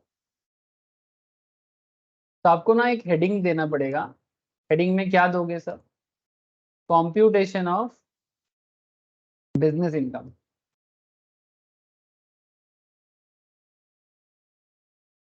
कॉम्प्यूटेशन ऑफ बिजनेस इनकम, जिसके नाम पे है उसका नाम देना पड़ेगा और मिस्टर शिवम। ठीक है, फॉर दी असेसमेंट ईयर, कौन सा असेसमेंट ईयर का है? 23-24 ना, तो 23-24 असेसमेंट ईयर का ही लिख देंगे। प्रीवियस ईयर क्या बन जाएगा सर? इसके पिछले वाला साल, तो क्या हो जाएगा 22। ठीक है, इतना सा फॉर्मेट में देना पड़ता है सर। आगे देखें, आगे का चक्कर क्या है देख लेते हैं।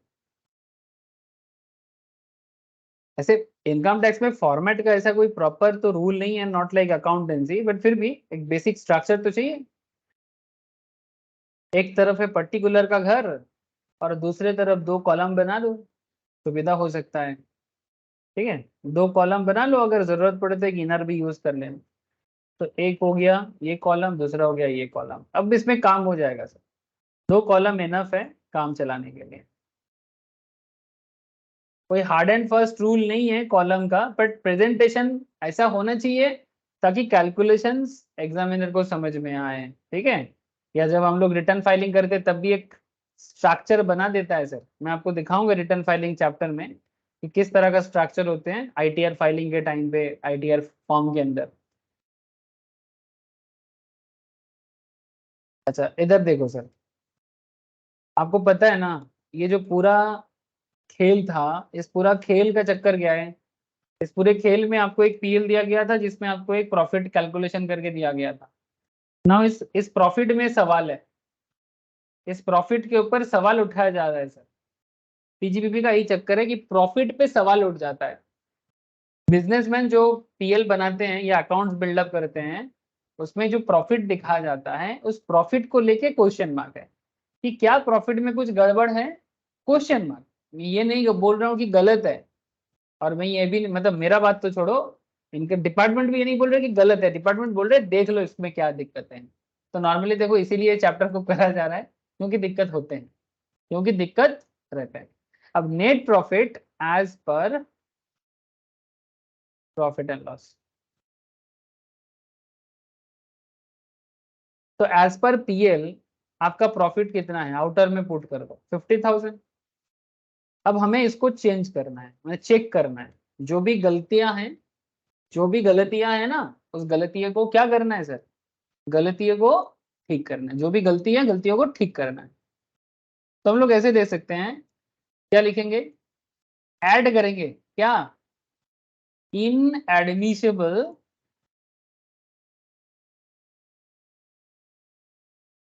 एक्सपेंसेस और लॉसेस।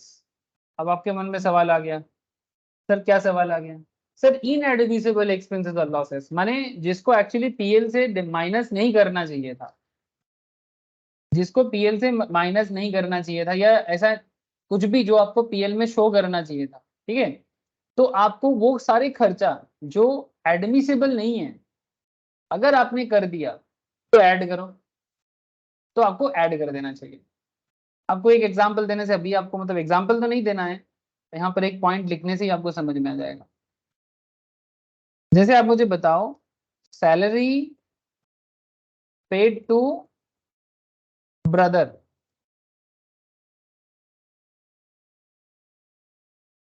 अनरीजनेबल कितना है, अनरीजनेबल कितना है, हाँ सर 2000 2000 है ना सर। ये एक्चुअली 40A सबसेक्शन 2 के अंदर आता है।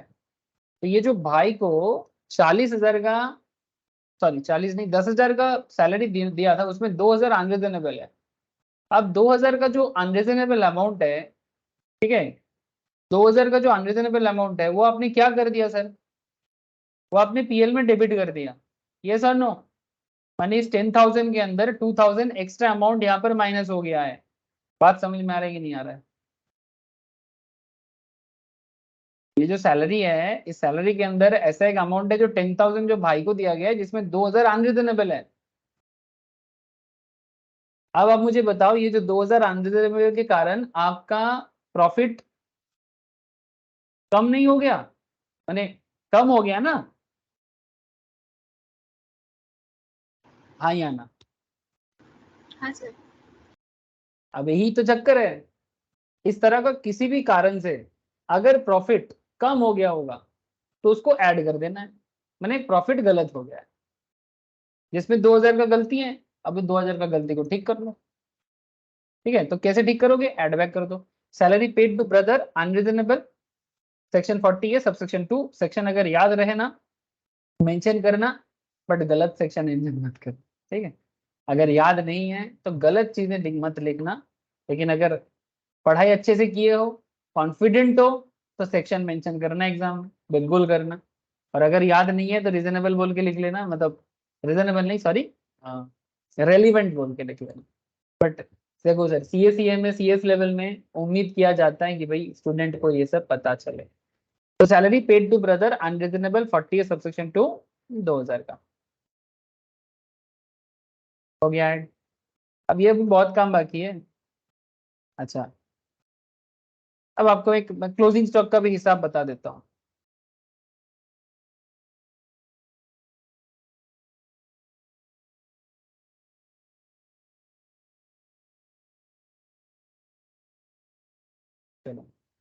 फिर से एक सोचने वाली बात है।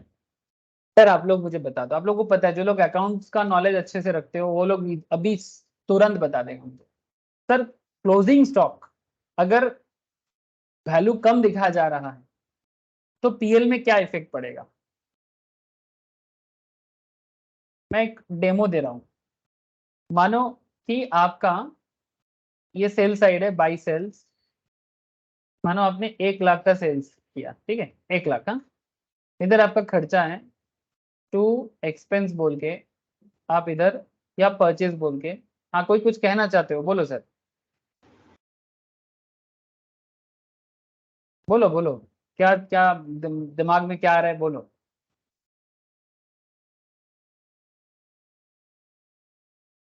अरे यार ये सोचते काहे हो इतना, बोलो ना, दिल की बात अपनी बता दो सर कि मन में क्या चल रहा है। सर 1 लाख का सेल किया, 20,000 का एक्सपेंस है, ठीक है, प्रॉफिट कितना हो गया? एग्जाम्पल ले रहा हूँ, ये जस्ट एक एग्जाम्पल है। 80,000 का प्रॉफिट है। अच्छा हम लोग क्लोजिंग स्टॉक किधर देते हैं? इधर देते हैं ना, बाई क्लोजिंग स्टॉक। अगर ये क्लोजिंग स्टॉक यहाँ पर मैं शो करेगा, ठीक है, मानो कि मेरा 10,000 का क्लोजिंग स्टॉक है, ठीक है। अब 1,10,000 से अगर मैं 20,000 को हटाऊं, ठीक है, तो मेरा प्रॉफिट क्या होगा, बोलो ना। 1,10,000 से 20,000 70 हो जाएगा क्या, या 90 हो जाएगा? सर 90। 90, ठीक है। अब इसको थोड़ा चेंज कर देते हैं, ये 90,000 का प्रॉफिट दिखा रहा है। अब इसको मैं थोड़ा चेंज करूंगा वापस। ये जो क्लोजिंग स्टॉक है, ये मैं 10,000 है ना, इसको मैं 10 के जगह 5 कर देता हूँ, ठीक है, 5,000 ओमिट कर दिया। तो अब 1,05,000 से आप एक्सपेंस 20,000 को हटाओ, कितना हो जाएगा प्रॉफिट आपका? 85। सही बोला ना सर, ठीक से बोलो। 1,05,000 से 20,000 चले जाएगा तो 85। तो अब इधर आप देखो, चेंज देखो सर, जैसे ही आपका क्लोजिंग स्टॉक कम हो गया, आपका प्रॉफिट कम हो गया। क्लोजिंग स्टॉक इधर से 5,000 का कम हो गया तो इधर आपका प्रॉफिट कम हो गया। तो प्रॉफिट कम होने के चक्कर में दिक्कत क्या है? अगर प्रॉफिट कम हो जाता है तो आपका टैक्स लायबिलिटी में इफेक्ट पड़ेगा ना, टैक्स लायबिलिटी में इफेक्ट पड़ेगा। वही चीज यहाँ पर भी हो रहा है कि अगर आपका क्लोजिंग स्टॉक 9,000 में कम दिख रहा है, अगर आपका क्लोजिंग स्टॉक 9,000 में नहीं सर, 18,000 में, 18,000 में, तो आपका प्रॉफिट में इफेक्ट पड़ेगा, है ना, मतलब प्रॉफिट कम हो जाएगा तो टैक्स लायबिलिटी कम हो जाएगा। तो गवर्नमेंट क्या बोलेगा कि भाई 18,000 का क्लोजिंग स्टॉक कम दिखा रहा हो तो 18,000 को ऐड कर दो।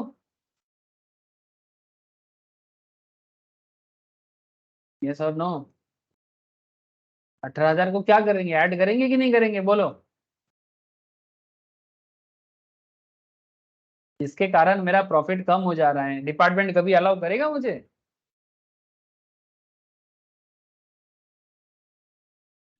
No sir. तो बस ऐड कर देंगे। अच्छा अब किसी के मन में चल रहा है, ऑब्वियसली चलना चाहिए सर, मन में ये चल रहा है सर क्लोजिंग स्टॉक का तो फिर भी समझ गए, ओपनिंग भी तो इधर है, इसका क्या? फिर से अकाउंट्स का नॉलेज, फिर से, ठीक है।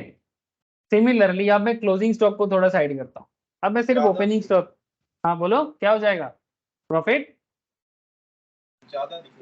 ज्यादा दिखेगा, थैंक यू सर। फिर भी दिखा देता हूँ एक बार। सिमिलरली इधर आप सेल्स दिखाओ, अगेन 1 लाख ही लेता हूँ मैं, ठीक है, जस्ट अंडरस्टैंडिंग करने के लिए। इधर आप एक्सपेंस दिखाओ, तो एक्सपेंस वही मैं 20,000 ले लेता हूँ, अंडरस्टैंडिंग है सर और कुछ नहीं। अच्छा 1 लाख इधर 20,000, अच्छा इधर मैं ओपनिंग ले लेता हूँ, ओपनिंग स्टॉक इधर आता है ना, ओपनिंग स्टॉक मान के चलते हैं 9,000 ही मान लेते हैं चलो। तो अगर तुम्हारा ओपनिंग स्टॉक 9,000 है, ठीक है, और एक्सपेंस 20,000 है, तुम्हारा प्रॉफिट कितना हो जाएगा? 69,000 या 71,000? 71,000। 71,000, ठीक है। अब क्या करना है, ये जो 9,000 का ओपनिंग स्टॉक है ना, इसको गायब कर दो, इसको गायब कर दो। अब तुम्हारा प्रॉफिट क्या हो गया, 71,000 की जगह 80,000। 80,000। तो प्रॉफिट क्या हो गया, बढ़ जाएगा ना, प्रॉफिट बढ़ जाएगा ना। अगर ओपनिंग स्टॉक ओमिट करोगे तो प्रॉफिट बढ़ जाएगा। तो इसलिए इसको क्या करना है, ओपनिंग स्टॉक को, ओपनिंग स्टॉक अगर ओमिट हो जाता है या किसी कारण से आप नहीं शो करते हो तो ओपनिंग स्टॉक को लेस करना पड़ेगा। ठीक है, तो फिलहाल तो हम लोग ऐड का काम कर रहे हैं, जब हम लोग लेस का काम करेंगे तो ओपनिंग स्टॉक को क्या बोलेंगे, under valuation of opening stock. ठीक है, अंडर वैल्यूएशन ओपनिंग स्टॉक बोलेंगे, लेस कर, और अभी हम लोग under valuation of closing stock को ऐड कर रहे हैं। ठीक है, कोई शक, अरे कोई शक, सर आर्मी में थोड़ी हम लोग, या आप ऐसा करके चिल्ला रहे हो, कोई शक, आर्मी वाले से मतलब कोई शक, नो सर, हम लोग भी ऐसा करके बोलो सर, नो सर। अच्छा ठीक है, तो under valuation of closing stock add हो जाएगा, over valuation, under valuation of opening stock जो हो जाए वो बाद में हम लोग जब लेस का काम करेंगे ना, अभी तो ऐड का काम चल रहा है, तब आपको मैं पुट करने के लिए बताऊंगा। चलो ठीक है, अच्छा तो ये बात है। अच्छा सैलरी हो गया, अंडर वैल्यूएशन हो गया, और क्या चीजें हैं जो हमें यहाँ पर दिख रहा है सर, मुझे यहाँ पर और एक चीज यहाँ पर ये प्रिंटिंग स्टेशनरी का कुछ था, whole amount of printing stationery was paid in cash by way of one time payment to mister Ramesh. ठीक है, अच्छा अब ये देखना है सर, अब ये देखना है कि प्रिंटिंग स्टेशनरी का कितना अमाउंट यहाँ पर माइनस किया गया है। सर 23,200 डेबिट किया गया है, 23,200, सर वो भी फुल कैश में। क्या ये 23,200 फुल कैश का प्रिंटिंग स्टेशनरी का अमाउंट पीएल में डेबिट करने के लिए अलाउ है? नहीं सर। कितना का अलाउ करेगा बोलो। 10,000 का अलाउ करेगा। अरे very good sir, very good, आप लोग तो एकदम गजब छाए हुए सर, ऐसा छाए रहो सर, ऐसा ही हमेशा बताते रहो, मुझे भी सुविधा, आपका भी अच्छा। प्रिंटिंग एंड स्टेशनरी गजब है सर।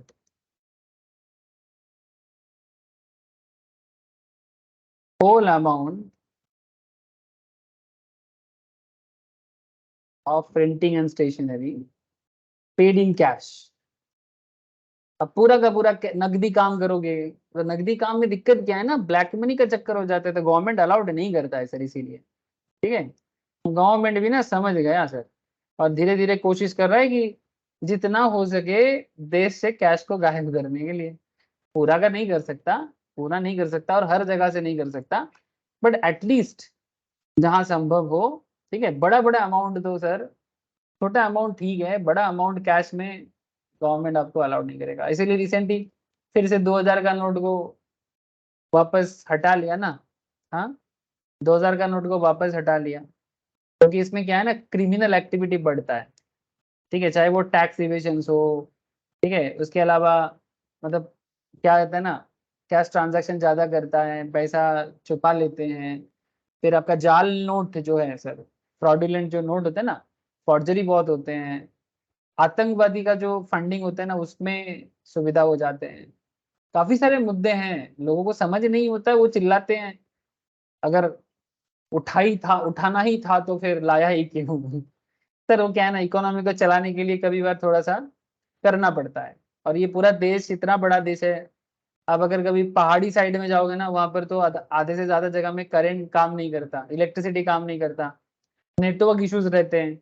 अब हर जगह में तो ऑनलाइन नहीं चलेगा ना सर। तो देश बड़ा देश है सर, तो अगर छोटा सा देश होता ना, सारा का सारा प्लास्टिक मनी हो जाता, क्या दिक्कत था। तो गवर्नमेंट को थोड़ा सा क्या बोलते हैं, ट्रायल एंड एरर मेथड करना पड़ता है। हम लोग ना, एक दिक्कत क्या है ना सर, गवर्नमेंट जब भी कुछ भी, चाहे कोई भी सरकार में रहे, चाहे बीजेपी का हो, कांग्रेस का हो, किसी भी पर्टिकुलर गवर्नमेंट का किसी पॉलिसी को खराब बताने से पहले, जस्ट बिकॉज मीडिया अपना इशू बना के बता रहे हैं, एज ए एडुकेटेड पर्सन ना, हम लोगों को ना इसका एक खुद का एनालिसिस भी होना चाहिए। माने उसके बारे में, अच्छा ठीक है सरकार ने पहले क्यों लाया था, अब क्यों बंद कर दिया, ऐसा क्या हो गया कि सरकार को अचानक से बंद करना पड़ा, सोचना चाहिए सर। ऐसा नहीं कि मीडिया जो बताए आप भी उसके अंदर ऐसा भूसा भराने के टाइम पे, मीडिया वाले तो भूसा भरते हैं, है ना, उसको अपना बिजनेस चलाना होता है सर, ठीक है।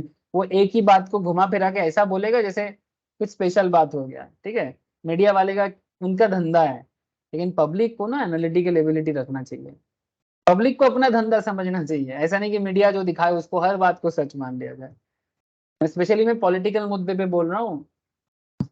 इसका मतलब ये नहीं कि अगर मानो कि मीडिया में दिखा रहे हैं कि कल बहुत जोर से साइक्लोन आने वाला है, और आपने बोला कि सर ने बोला कि मीडिया का हर बात को मानना नहीं चाहिए, और फिर आप समुद्र घूमने चले गए और फिर साइक्लोन में आपको मुश्किल हो गया, फिर आप बोलोगे सर के कारण हुआ है। तो बात को समझना सर।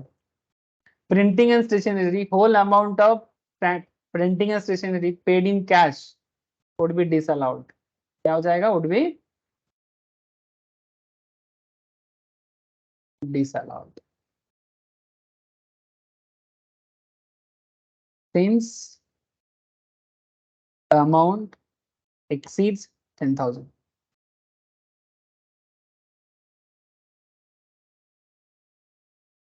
ठीक है, तो क्योंकि अमाउंट एक्सीड से 10,000, तो क्या करेंगे? 10,000 से जितना ज्यादा उसको ऐड करेंगे या पूरा अमाउंट सर? हाँ सर, रूल तो कहता है पूरा अमाउंट। तो ये कौन सा सेक्शन का पार्ट है? 40A सबसेक्शन 3, ठीक है। 23,200 पूरा ऐड हो जाएगा, 23,200 ऐड हो जाएगा। ओके ओके, और बताओ सर।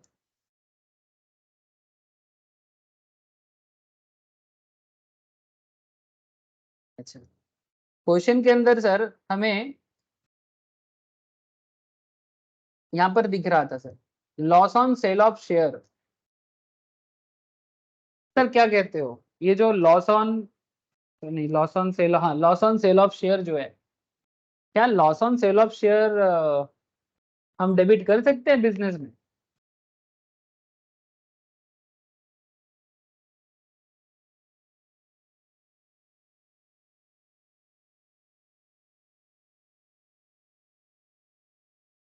क्या ये पर्टिकुलर अमाउंट जो 8,100 टका है, ये 8,100 यहाँ पर एक्सपेंस के तौर पे या लॉस के तौर पे दिखाना सही है टीएल के अंदर? No sir. क्यों? वाई? वाई नहीं?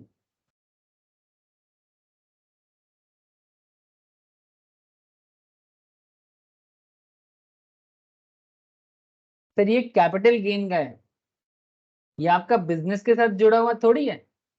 ये कौन सा शेयर में आपको लॉस मिला है बोलो तो?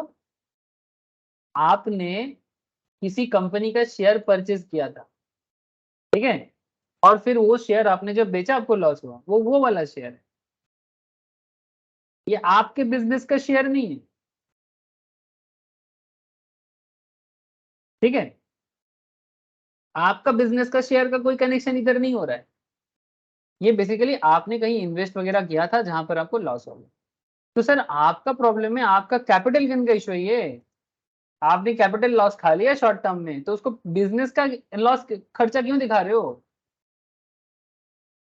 डिसअलाउड है ये आपको माइनस करने का मौका नहीं दिया मतलब नहीं देना चाहिए, मतलब और देगा भी नहीं सर, डिपार्टमेंट आपको नहीं देगा। ये 8,100 आप डेबिट नहीं कर सकते पीएल में, तो नहीं कर सकते तो क्या करेंगे? एड बैक कर देंगे, इसमें इतना क्या बात करना है, छोड़ो। तो आपको सिंपल इतना लिखना है, short term capital loss on share, short term capital loss on share 8,100, 8,100 add होगा, ठीक है। ये ऐड ही चल रहा है सर।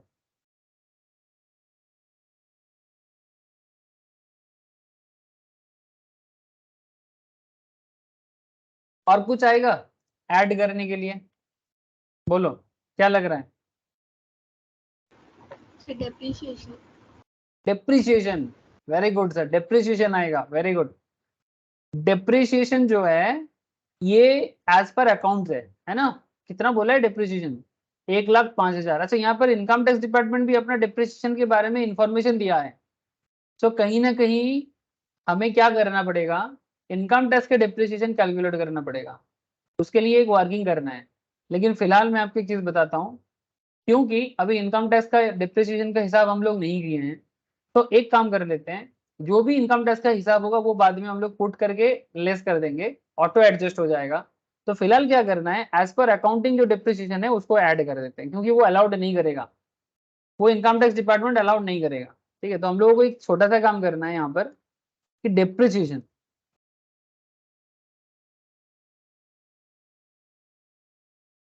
ठीक है, डिप्रिसिएशन जो एज पर अकाउंट्स है इसका वर्किंग नोट बनेगा सर, मैं दिखाऊंगा आपको इसको नोट बना के, अब भी दिखाता हूँ, रुक जाओ।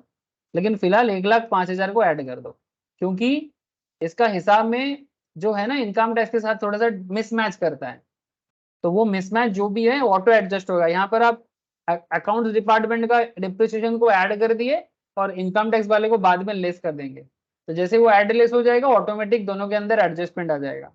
लेकिन और एक चीज है यहाँ पर, आप लोगों ने शायद ख्याल नहीं दिए, donation to public charity. Sir public charity में अगर आप कुछ देते हो ना, वो आपका बिजनेस का खर्चा ही है। अरे क्या कहते हो, यहाँ पर था एडिशनल इंफॉर्मेशन में था, कहाँ चला गया, एडिशनल इंफॉर्मेशन में था ना सर अभी, डोनेशन टू पब्लिक चैरिटेबल कहाँ, नंबर 5। हाँ, ये जो अदर जनरल एक्सपेंस के अंदर 2,000 इंक्लूड है, इसको paid as donation to a public charitable trust उसके अंदर इंक्लूड है। तो अदर जनरल एक्सपेंस आपके बिजनेस में हो सकता है, उसमें सरकार आपको ये नहीं बोल रही कि भाई अदर के अंदर क्या है दिखाओ, लेकिन अदर के अंदर आप अगर कोई डोनेशन कर रहे हो, आप मुझे बताओ कि डोनेशन टू पब्लिक चैरिटी जो है वो बिजनेस इनकम दिखाना चाहिए, गवर्नमेंट कहता है नहीं, वो आपके पीएल का बिजनेस का खर्चा नहीं है। हाँ, पब्लिक चैरिटेबल ट्रस्ट अगर 80C से 80U में लिस्टेड है ना, अगर ये 80U से 80U में लिस्टेड है तो आपको उसमें डिडक्शन अवेलेबल हो सकता है। चैरिटी में पैसा डालने को हम लोग 80C से 80U में डिडक्शन के तौर पे मे भी, अगर वो अलाउड है वहां पर देखना पड़ेगा, तो उसके ऊपर आपको डिडक्शन अलग से मिल सकता है, बट वो बिजनेस का नहीं है। तो सर यहाँ क्या करना है, डोनेशन टू चैरिटेबल ट्रस्ट को पीएल से तो हटाना है सर, ठीक है, तो ये ऐड कर दे, हटाना है मैंने डेबिट कर दिए थे आपने, ऐड बैक कर दो, प्रॉफिट को एडजस्ट करने के 2,000 का, बस ऐड कर दो सर, जितना सारा पॉइंट आपका आया चेक करके एक बार देखो और मुझे बताओ कंफर्म करके, क्या टोटल अमाउंट 1,58,300 हो रहा है, बस इतना बता दो सर। हाँ सर। Thank you sir. अच्छा, तो ये हो गया 1,58,300, और हम लोग जब स्टार्ट किए थे तब नेट प्रॉफिट था 50,000, तो दोनों को मिला के कितना हो जा रहा है, 2,83,300। 2,08,300, है ना। तो ये हो गया अभी तक का हिसाब, लेकिन सर हिसाब अभी और भी थोड़ा सा बाकी है, क्योंकि हम लोग थोड़ा समझते हुए चल रहे हैं, तो थोड़ा स्लो ही जा रहे हैं सर। जब एक बार सीख जाएंगे तब थोड़ा सा, ये जो गाड़ी धीमा धीमा चल रहा है ना बैलगाड़ी की तरह, ये स्पीड हो जाएगा। अब सर कुछ अमाउंट है जिसको लेस भी करना पड़ता है, सर आपको कैसे पता, सर ये तो दिख रहा था कि देयर आर सर्टेन अमाउंट जो एक्चुअली लेस होना चाहिए, जैसे कि एक ऑलरेडी हम लोग 2 पॉइंट तो आइडेंटिफाई कर ही लिए थे। एक आपका था under valuation of closing opening stock, है ना, under valuation of opening stock 9,000 का, ये लेस होगा ना, इसको हम लोग क्या लिखेंगे, आइटम्स टू बी डिडक्टेड, ठीक है, या फिर आप ऐसे भी बोल सकते हो एडमिसेबल, ठीक है, एक्सपेंसेस बोलते हैं, जिसको डिडक्ट करना चाहिए पीएल में, तो ये आपका प्रॉफिट पार्ट से लेस होगा। तो यहाँ पर आप लेस करोगे, जो जो अमाउंट होगा लेस करोगे, जैसे कि एक पॉइंट आपने बताया अभी, अंडर वैल्यूएशन ऑफ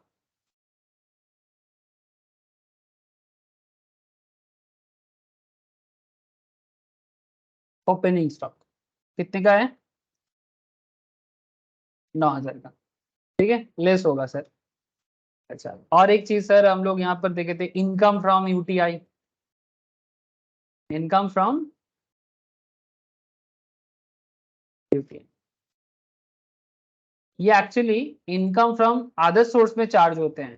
तो क्या लिखोगे, चार्जेबल अंडर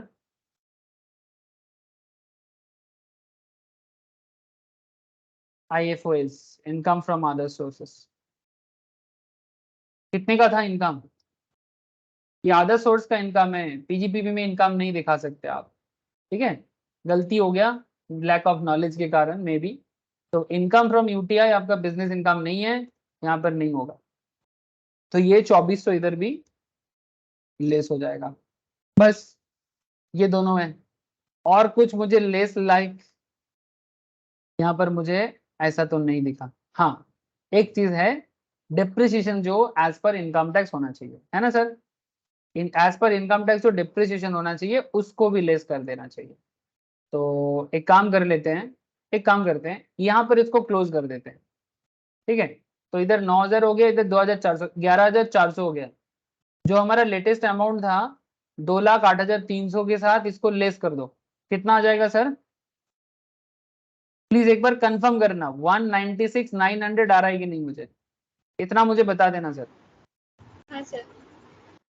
इसको आप ऐसे भी बोल सकते हो, बिजनेस इनकम बिफोर डिप्रिसिएशन। अब इसमें एक काम बाकी है, क्या काम बाकी रह गया सर, सर बाकी जो है डिप्रिसिएशन का इनकम टैक्स का कैलकुलेशन करना बाकी है।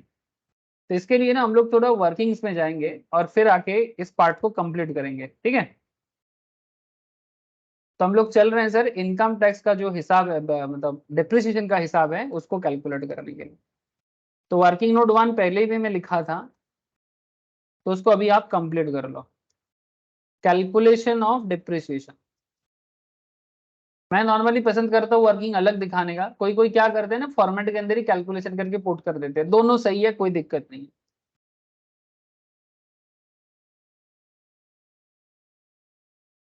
तो कैलकुलेशन ऑफ डिप्रिसिएशन का हिसाब होगा, जिसमें हम लोग सबसे पहले क्या करेंगे, देखेंगे सर कि जो मशीन्स का हिसाब हमारे सामने गिवन था, जैसे कि हमें दिख रहा है sir, as per account 1,05,000 given था, लेकिन ओपनिंग बैलेंस जो हमें लास्ट ईयर से मिला था, ठीक है, वो था 4,20,000 का। तो हम लोग क्या लिखेंगे इसको, ऐसा क्वेश्चन सिर्फ डिप्रिसिएशन का भी सवाल पूछा जाता है। तो अब आप ऐसे बोलो कि opening balance of plant and machinery as on 1 April 2022, ठीक है, दैट इज, इसको क्या बोल सकते हैं, WDV, ये भी अकाउंटिंग लैंग्वेज है ना sir, written down value as on 31 March 22 minus depreciation for previous year 21-22। मैंने बेसिकली कहना ये चाहते हैं कि 2021-22 का जो पुराना रेट है उसको करंट WDV से माइनस करके 1/4/22 का वैल्यू मिला है, बस यही कहना चाहता है और कुछ नहीं। जिसका वैल्यू आपको दे दिया है, आपको ज्यादा नहीं करना है, 4,20,000। अब इसके साथ ना आपको कुछ ऐड करना पड़ेगा, क्या ऐड करना पड़ेगा कि सर करंट ईयर में 1/7/2022 में, ठीक है, मैंने 22-23 का जो सेशन चल रहा है क्वेश्चन के लिए, उसमें आपने एक सेम ब्लॉक का, मैंने जिसका रेट सेम है, सेम एसेट क्लास का, आपने एक एसेट परचेज किया जिसका डेप्रिसिएशन रेट सेम है, उसका रेट है 70,000, मतलब उसका वैल्यूएशन है 70,000, ठीक है, और आपने पुराना 2 मशीन 1 अक्टूबर को बेचा, जो आपने बेचा 50,000 में। अब इसको क्या करना है, तो ऐड करो सर, कॉस्ट ऑफ, कोई रॉकेट साइंस नहीं है, सिंपल सी हिसाब है, cost of new plant and machinery है 70,000, बस थोड़ा सा डिटेल्स है, कोई रॉकेट साइंस नहीं है, सिर्फ डिटेल्स चल रहा है। तो 4,20,000 का चीज था, 70,000 का चीज ऐड हो गया, तो अभी ब्लॉक का वैल्यू हो जाएगा 4,90,000, है ना। और यहां से अगर पुराना सेम ब्लॉक का पुराना मशीन सेल कर देंगे तो क्या बोलेंगे sir, sale proceeds of old assets, 50,000 का आपने बेच दिया सेम ब्लॉक के अंदर से, तो 4,90,000 से अगर 50,000 का चीज बेच देते हो तो फिर आपका करंट वैल्यूएशन रह जाता है 4,40,000। इसमें क्या चीज है सर? ये जो 4,40,000 है मैंने 4,40,000 है, इसको क्या बोलते हैं? इसको बोलते हैं सर WDV। पूरा नाम है written down value of the block of plant and machinery. Date कौन सा बोलेंगे? As on 31 March 2023। बस एक 4/22 से लेके 23 में खत्म हो गए। अब आपके मन में चल रहा है सर डिप्रिसिएशन कितना होगा? सर डिप्रिसिएशन रेट अगर कुछ गिवन नहीं है तो आपको एक एजम्पशन बता देता हूं। ये एक जनरल रेट होता है 15% का। ठीक है, ऐसे क्या क्वेश्चन में कुछ बोला था डिप्रिसिएशन रेट के बारे में? क्या कहते हो? डिप्रिसिएशन रेट कहीं पर मेंशन किया था क्या? नहीं किया है ना, रेट कहीं पर भी मेंशन नहीं किया है। तो जनरल प्लांट एंड मशीनरी का जो रेट होता है वो 15% ही होता है। अब आप बोलोगे सर आपको कैसे पता चल गया? सर ये तो ब्लॉक ऑफ एसेट के लिस्ट से पता चला है, मैं कोई भगवान अंतर्यामी थोड़ी हूँ कि आसमान से देख के बता दूंगा। ये लिस्ट होता है, वो लिस्ट आपको भी मिल जाएगा नोट्स के अंदर। ठीक है, और उस लिस्ट के अंदर बताया गया है कि कौन से ब्लॉक में क्या रेट लगता है। पढ़ना है, याद रखना पड़ेगा। समझ रहे हो? गाड़ी का कितना, कंप्यूटर का कितना, किताबों का कितना, गुडविल पेटेंट कॉपीराइट वगैरह का कितना, सब बता दिया गया है। आपको बस पढ़ के याद रखना पड़ेगा। ठीक है, मतलब ऐसा नहीं कि सर आपने 15% अपने मन से लिख दिए, आपको ये अंतर्यामी थोड़ी हूँ। नहीं रे बाबा, हाँ मैं इंसान हूँ सर। ठीक है, फिलहाल लिख रहा हूँ क्वेश्चन को सॉल्व करने के लिए। आगे आगे आपको ये रेट का चार्ट मिल जाएगा कि कौन से एसेट में क्या रेट लगता है। तो डिप्रिसिएशन हो गया 15%, तो 4,40,000 पे 15% लगा दो ना भाई। कितना हो जाएगा सर? 66,000। हाँ ओके। अब ये 66,000 एज पर क्या हो गया? एज पर इनकम टैक्स का हो गया।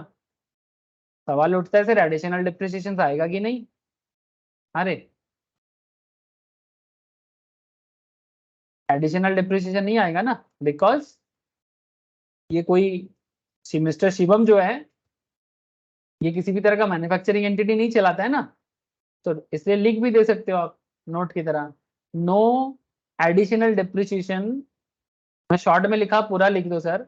No additional depreciation is allowable. क्यों? बिकॉज एसएससी जो है इज नॉट एंगेज्ड। कौन सी चीज के साथ एंगेज नहीं है वो? इन मैन्युफैक्चर और प्रोडक्शन ऑफ एनी आर्टिकल और पावर जनरेटिंग यूनिट।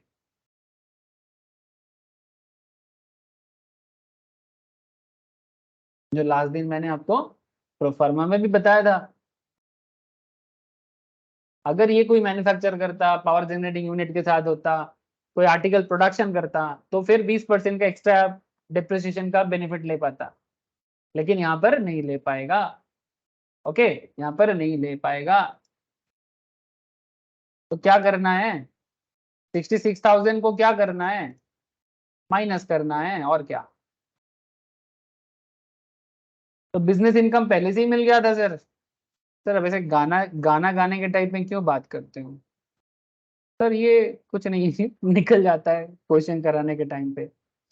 अच्छा, तो माइनस कर देते हैं सर यहाँ से। हाँ, प्लस कर दो सर। तो 196,900 इधर मेरा था, इधर से मैं अभी एज पर इनकम टैक्स कर दूंगा। तो डिप्रिसिएशन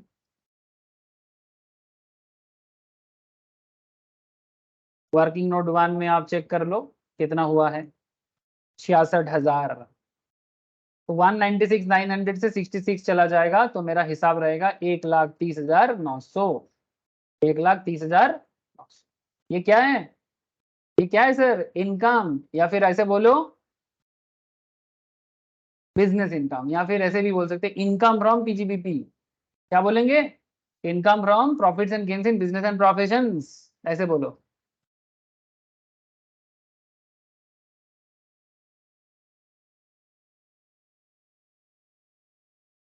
इनकम फ्रॉम पीजीबीपी, ठीक है, 1,30,900। अब बिजनेस में इतना कमाया, अब इसके साथ कोई दूसरा इनकम होगा तो ऐड करके टैक्स लायबिलिटी लगा देंगे। जैसे स्लैब वाइज आप लोग बेसिक्स ऑफ इनकम टैक्स में ऑलरेडी कर चुके हो कि कैसे टैक्स लायबिलिटी देते हैं, है ना।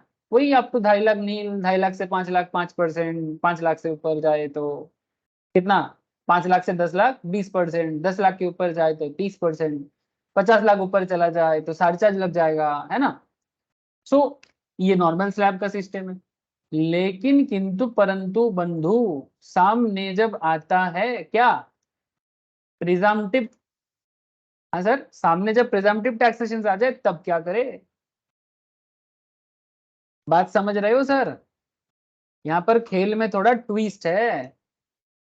सर ट्विस्ट कहाँ से आ गया, सर क्वेश्चन के अंदर एक चीज मेंशन किया है। क्या मेंशन किया है कि मिस्टर शिवम जो है वो प्रिजम्पटिव टैक्सेशन स्कीम के अंदर आता है, और प्रिजम्पटिव स्कीम के अंदर आपको लमसम अमाउंट में टर्नओवर के ऊपर पेमेंट करने का इजाजत दिया गया है।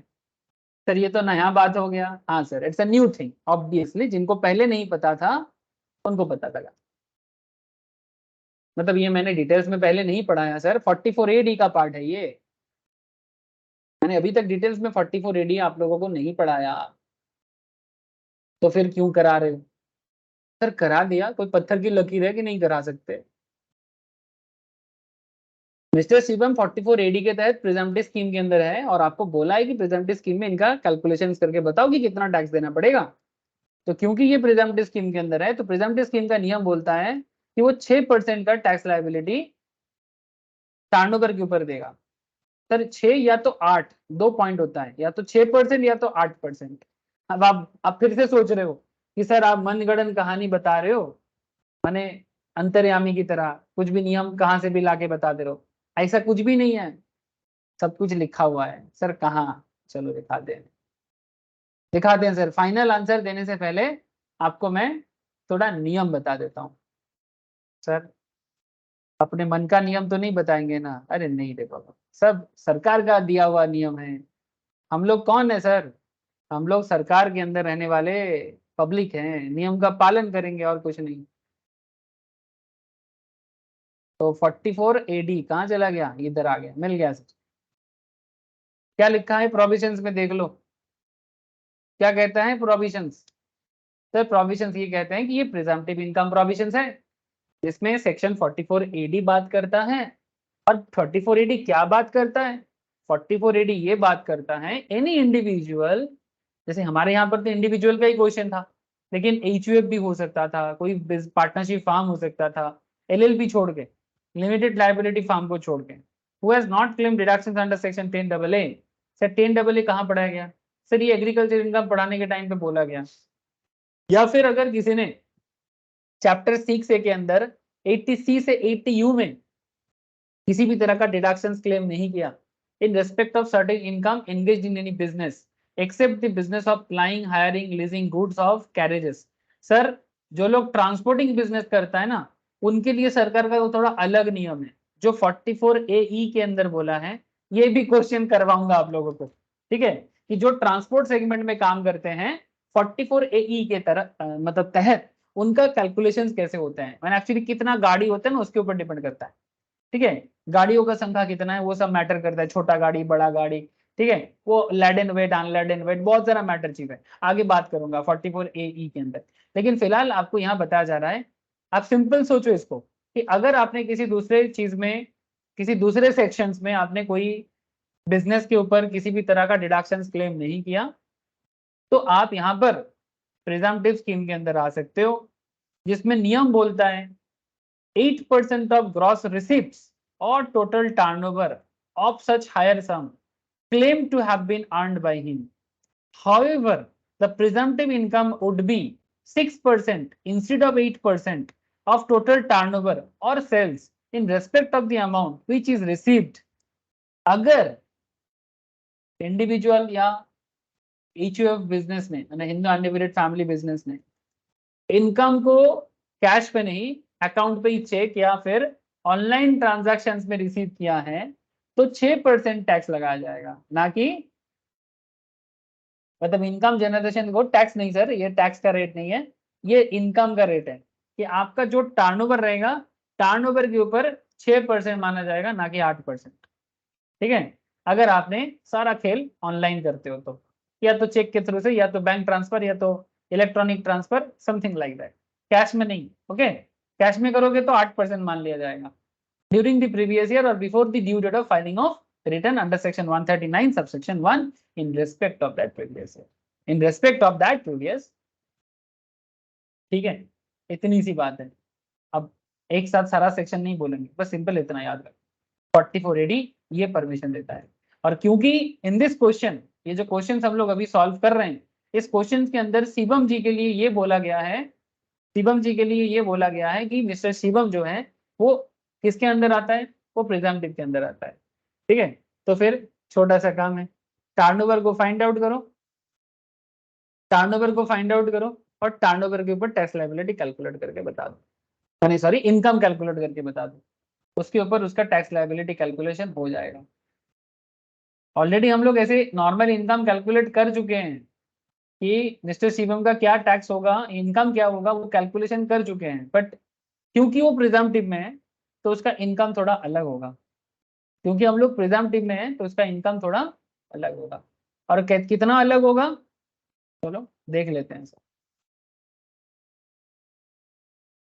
सेल्स का वैल्यू कितना था, 1,12,11,500, हेलो, है ना, 1,12,11,500, उसका 6%। अच्छा एक बात, 6% का रेट लगाएंगे कि 8% का रेट लगाएंगे? 6% सर। क्यों 8 क्यों नहीं? सारा ट्रांजैक्शन सर बैंक और सारा ट्रांजैक्शन उसने कैश के थ्रू नहीं, चेक से रिसीव किया। वेरी गुड सर, कैश में रिसीव किया है या फिर नॉन कैश में, मैंने अकाउंट पे ही किया? अकाउंट पे चेक और अकाउंट पे ही चेक से, वेरी गुड सर। कैश में करता तो नहीं मिलता, ठीक है, कैश में करता तो नहीं मिलता सर। ठीक है, ये देखो,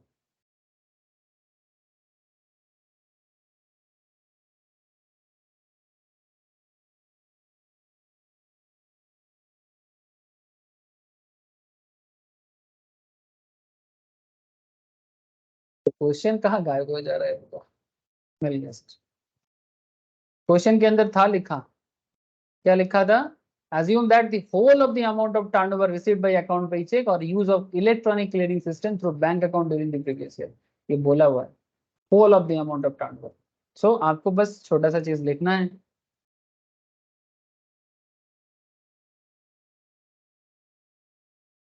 computation of business income as per section 44 AD। ठीक है, तो अब यहाँ पर थोड़ा लिख बता दो सर कि एज पर सेक्शन 44 AD, मतलब ऐसा नहीं कि डायरेक्ट बस आंसर कर दो, प्रोविजंस थोड़ा बता दो। As per section 44 AD where the amount of turnover, the amount of turnover is received by way of account paid check or using electronic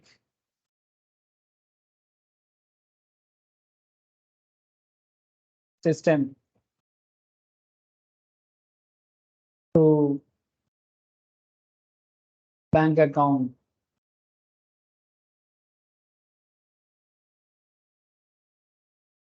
ठीक है, और सच अदर प्रेस्क्राइब मोड, और सच अदर प्रेस्क्राइब मोड। ठीक है, prescribe मैंने जैसे बोला है सरकार ने, such other prescribe mode.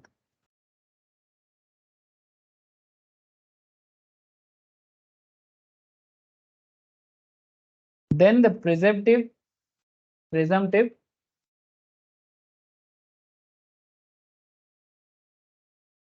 income equals to 1,12,11,500 into 6%. कितना हो जाता है सर? करके बताओ ना। 6,72,690 होना चाहिए। कैलकुलेटर क्या बता रहे हैं आप लोगों का? आया सर? आया? हाँ सर। ठीक है, तो ये हो जाएगा उसका इनकम। अब आप बोलोगे सर अगर बंदा अकाउंट्स मेंटेन करता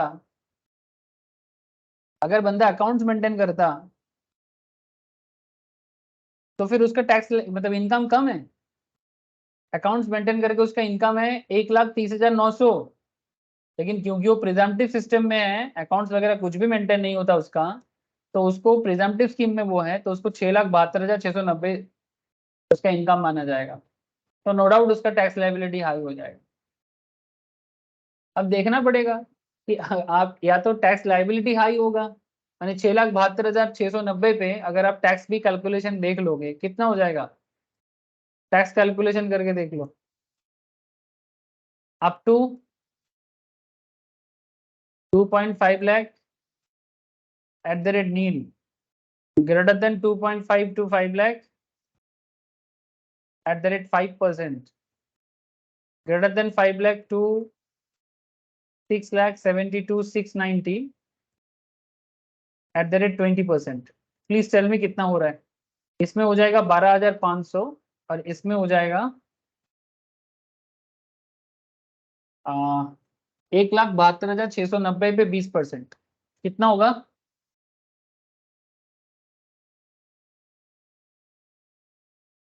एक 1,72,690 पे 20%,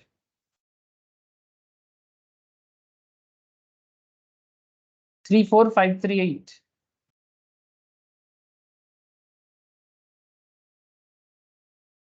इसके साथ ऐड करो तो 12,500 को।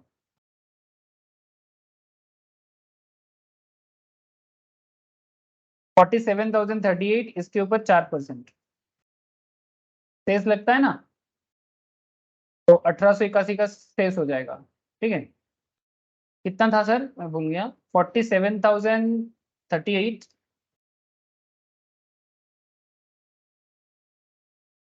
प्लस 1881,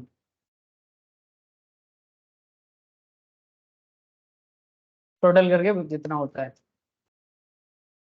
इतना हो जाएगा इसका tax liability in simple 48,000 something. लेकिन अगर वो अकाउंट मेंटेन करता तो उसको टैक्स लायबिलिटी हो ही नहीं रहा है, मतलब बिजनेस में तो नहीं हो रहा है, 1,30,900 ही हो रहा है, क्योंकि मिनिमम 2.5 लाख होना चाहिए था। तो ये कहानी है। तो ऑब्वियस बात है कि आपको क्वेश्चन यहाँ पर जो बोला था आपको वही करना। अब कोई बोलेगा सर इतना बड़ा क्वेश्चन देके अगर प्रिजम्पटिव भी पूछा तो फिर हम लोग इतना मेहनत क्यों किए? सर अगर ये शॉर्ट क्वेश्चन होता, ध्यान ध्यान से बात को सुनना, अगर ये एक शॉर्ट क्वेश्चन है या एमसीक्यू क्वेश्चन है, आपको इतना बड़ा चीज दिया है और सिर्फ लास्ट में ये वाला पॉइंट दे दिया, you are required to compute the income from mister Shivam presumptive scheme, तो फिर आपको इतना कुछ नहीं करना पड़ता, डायरेक्टली यहाँ से टर्नओवर ढूंढना था।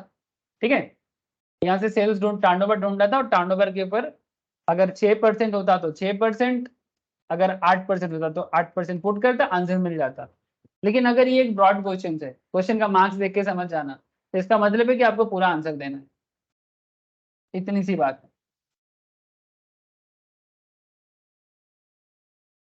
ठीक है, माथे पे गया सर, मतलब दिमाग में गया? हाँ सर। ठीक है, तो सर मैं नेक्स्ट क्लास मैंने वेडनेसडे वाले क्लास में आप लोगों को और भी वेराइटीज क्वेश्चंस एंड प्रोविजंस के साथ आगे आऊंगा। ठीक है, ये तो बस आपको शुरुआत मिला, यानी अभी तो पार्टी शुरू हुई है, अभी कहानी बाकी है। अब कहानी में आगे आगे आपको ये बताया जाएगा कि कितना और भी प्रोविजंस है, सेक्शन 32 का यूज, सेक्शन 35, 35 AD, 35 DDA, बहुत सारी चीजें हैं। ठीक है, 44 AD तो फिर भी आज आपको पता लग गया, 44 AB, 44 AE, 44 AA, बहुत सारी चीजें हैं जो आपको आगे आगे मैं बताऊंगा। ठीक है, तो काफी सारा पेचीदा चीजें हैं जो आपको, मैं पेचीदा नहीं बोलूंगा, डिटेल्स है, तो पढ़ेंगे तो जानेंगे, पढ़ेंगे तो जानेंगे। हवा में चुपचाप बैठे रहने से या फिर सिर्फ क्वेश्चन सॉल्व करने से नहीं हो पाएगा। मतलब कोई बोलेगा नहीं ठीक है मैं अगर 10 क्वेश्चंस कर लेता हूँ, सर क्वेश्चंस कर सकते हो लेकिन आपको पता ही नहीं चलेगा कि कहाँ से आ रहा है, क्यों हो रहा है। क्यों का जवाब प्रोविजंस में, और अगर आपको क्यों का जवाब नहीं मिलेगा तो आप सर एकदम क्या बोलते हैं उसको, माने उसको हम लोग बंगाली में बोलते हैं ना अंधाबड़ी, माने अंधाधुंध खेलना हो जाएगा। बॉल कहाँ पता नहीं, बैट चला रहे हैं, वैसा नहीं करना है। बॉल कहाँ पता होना चाहिए तब बैट चलाएंगे, तो 4 भी हो सकता है, छक्का भी हो सकता है, 1 रन 2 रन भी मिल सकता है। ठीक है, मैंने स्कोर अच्छा होगा या ज्यादा होगा, लेकिन जान के, बिना जान के करेंगे तो फिर मुश्किल। ठीक है सर, तो आज का क्लास में इतना ही रखता हूँ, बाकी चर्चा नेक्स्ट क्लास में। ओके सर, बाय फिर। पूरा सर। Okay sir, good night. Bye sir. Bye sir.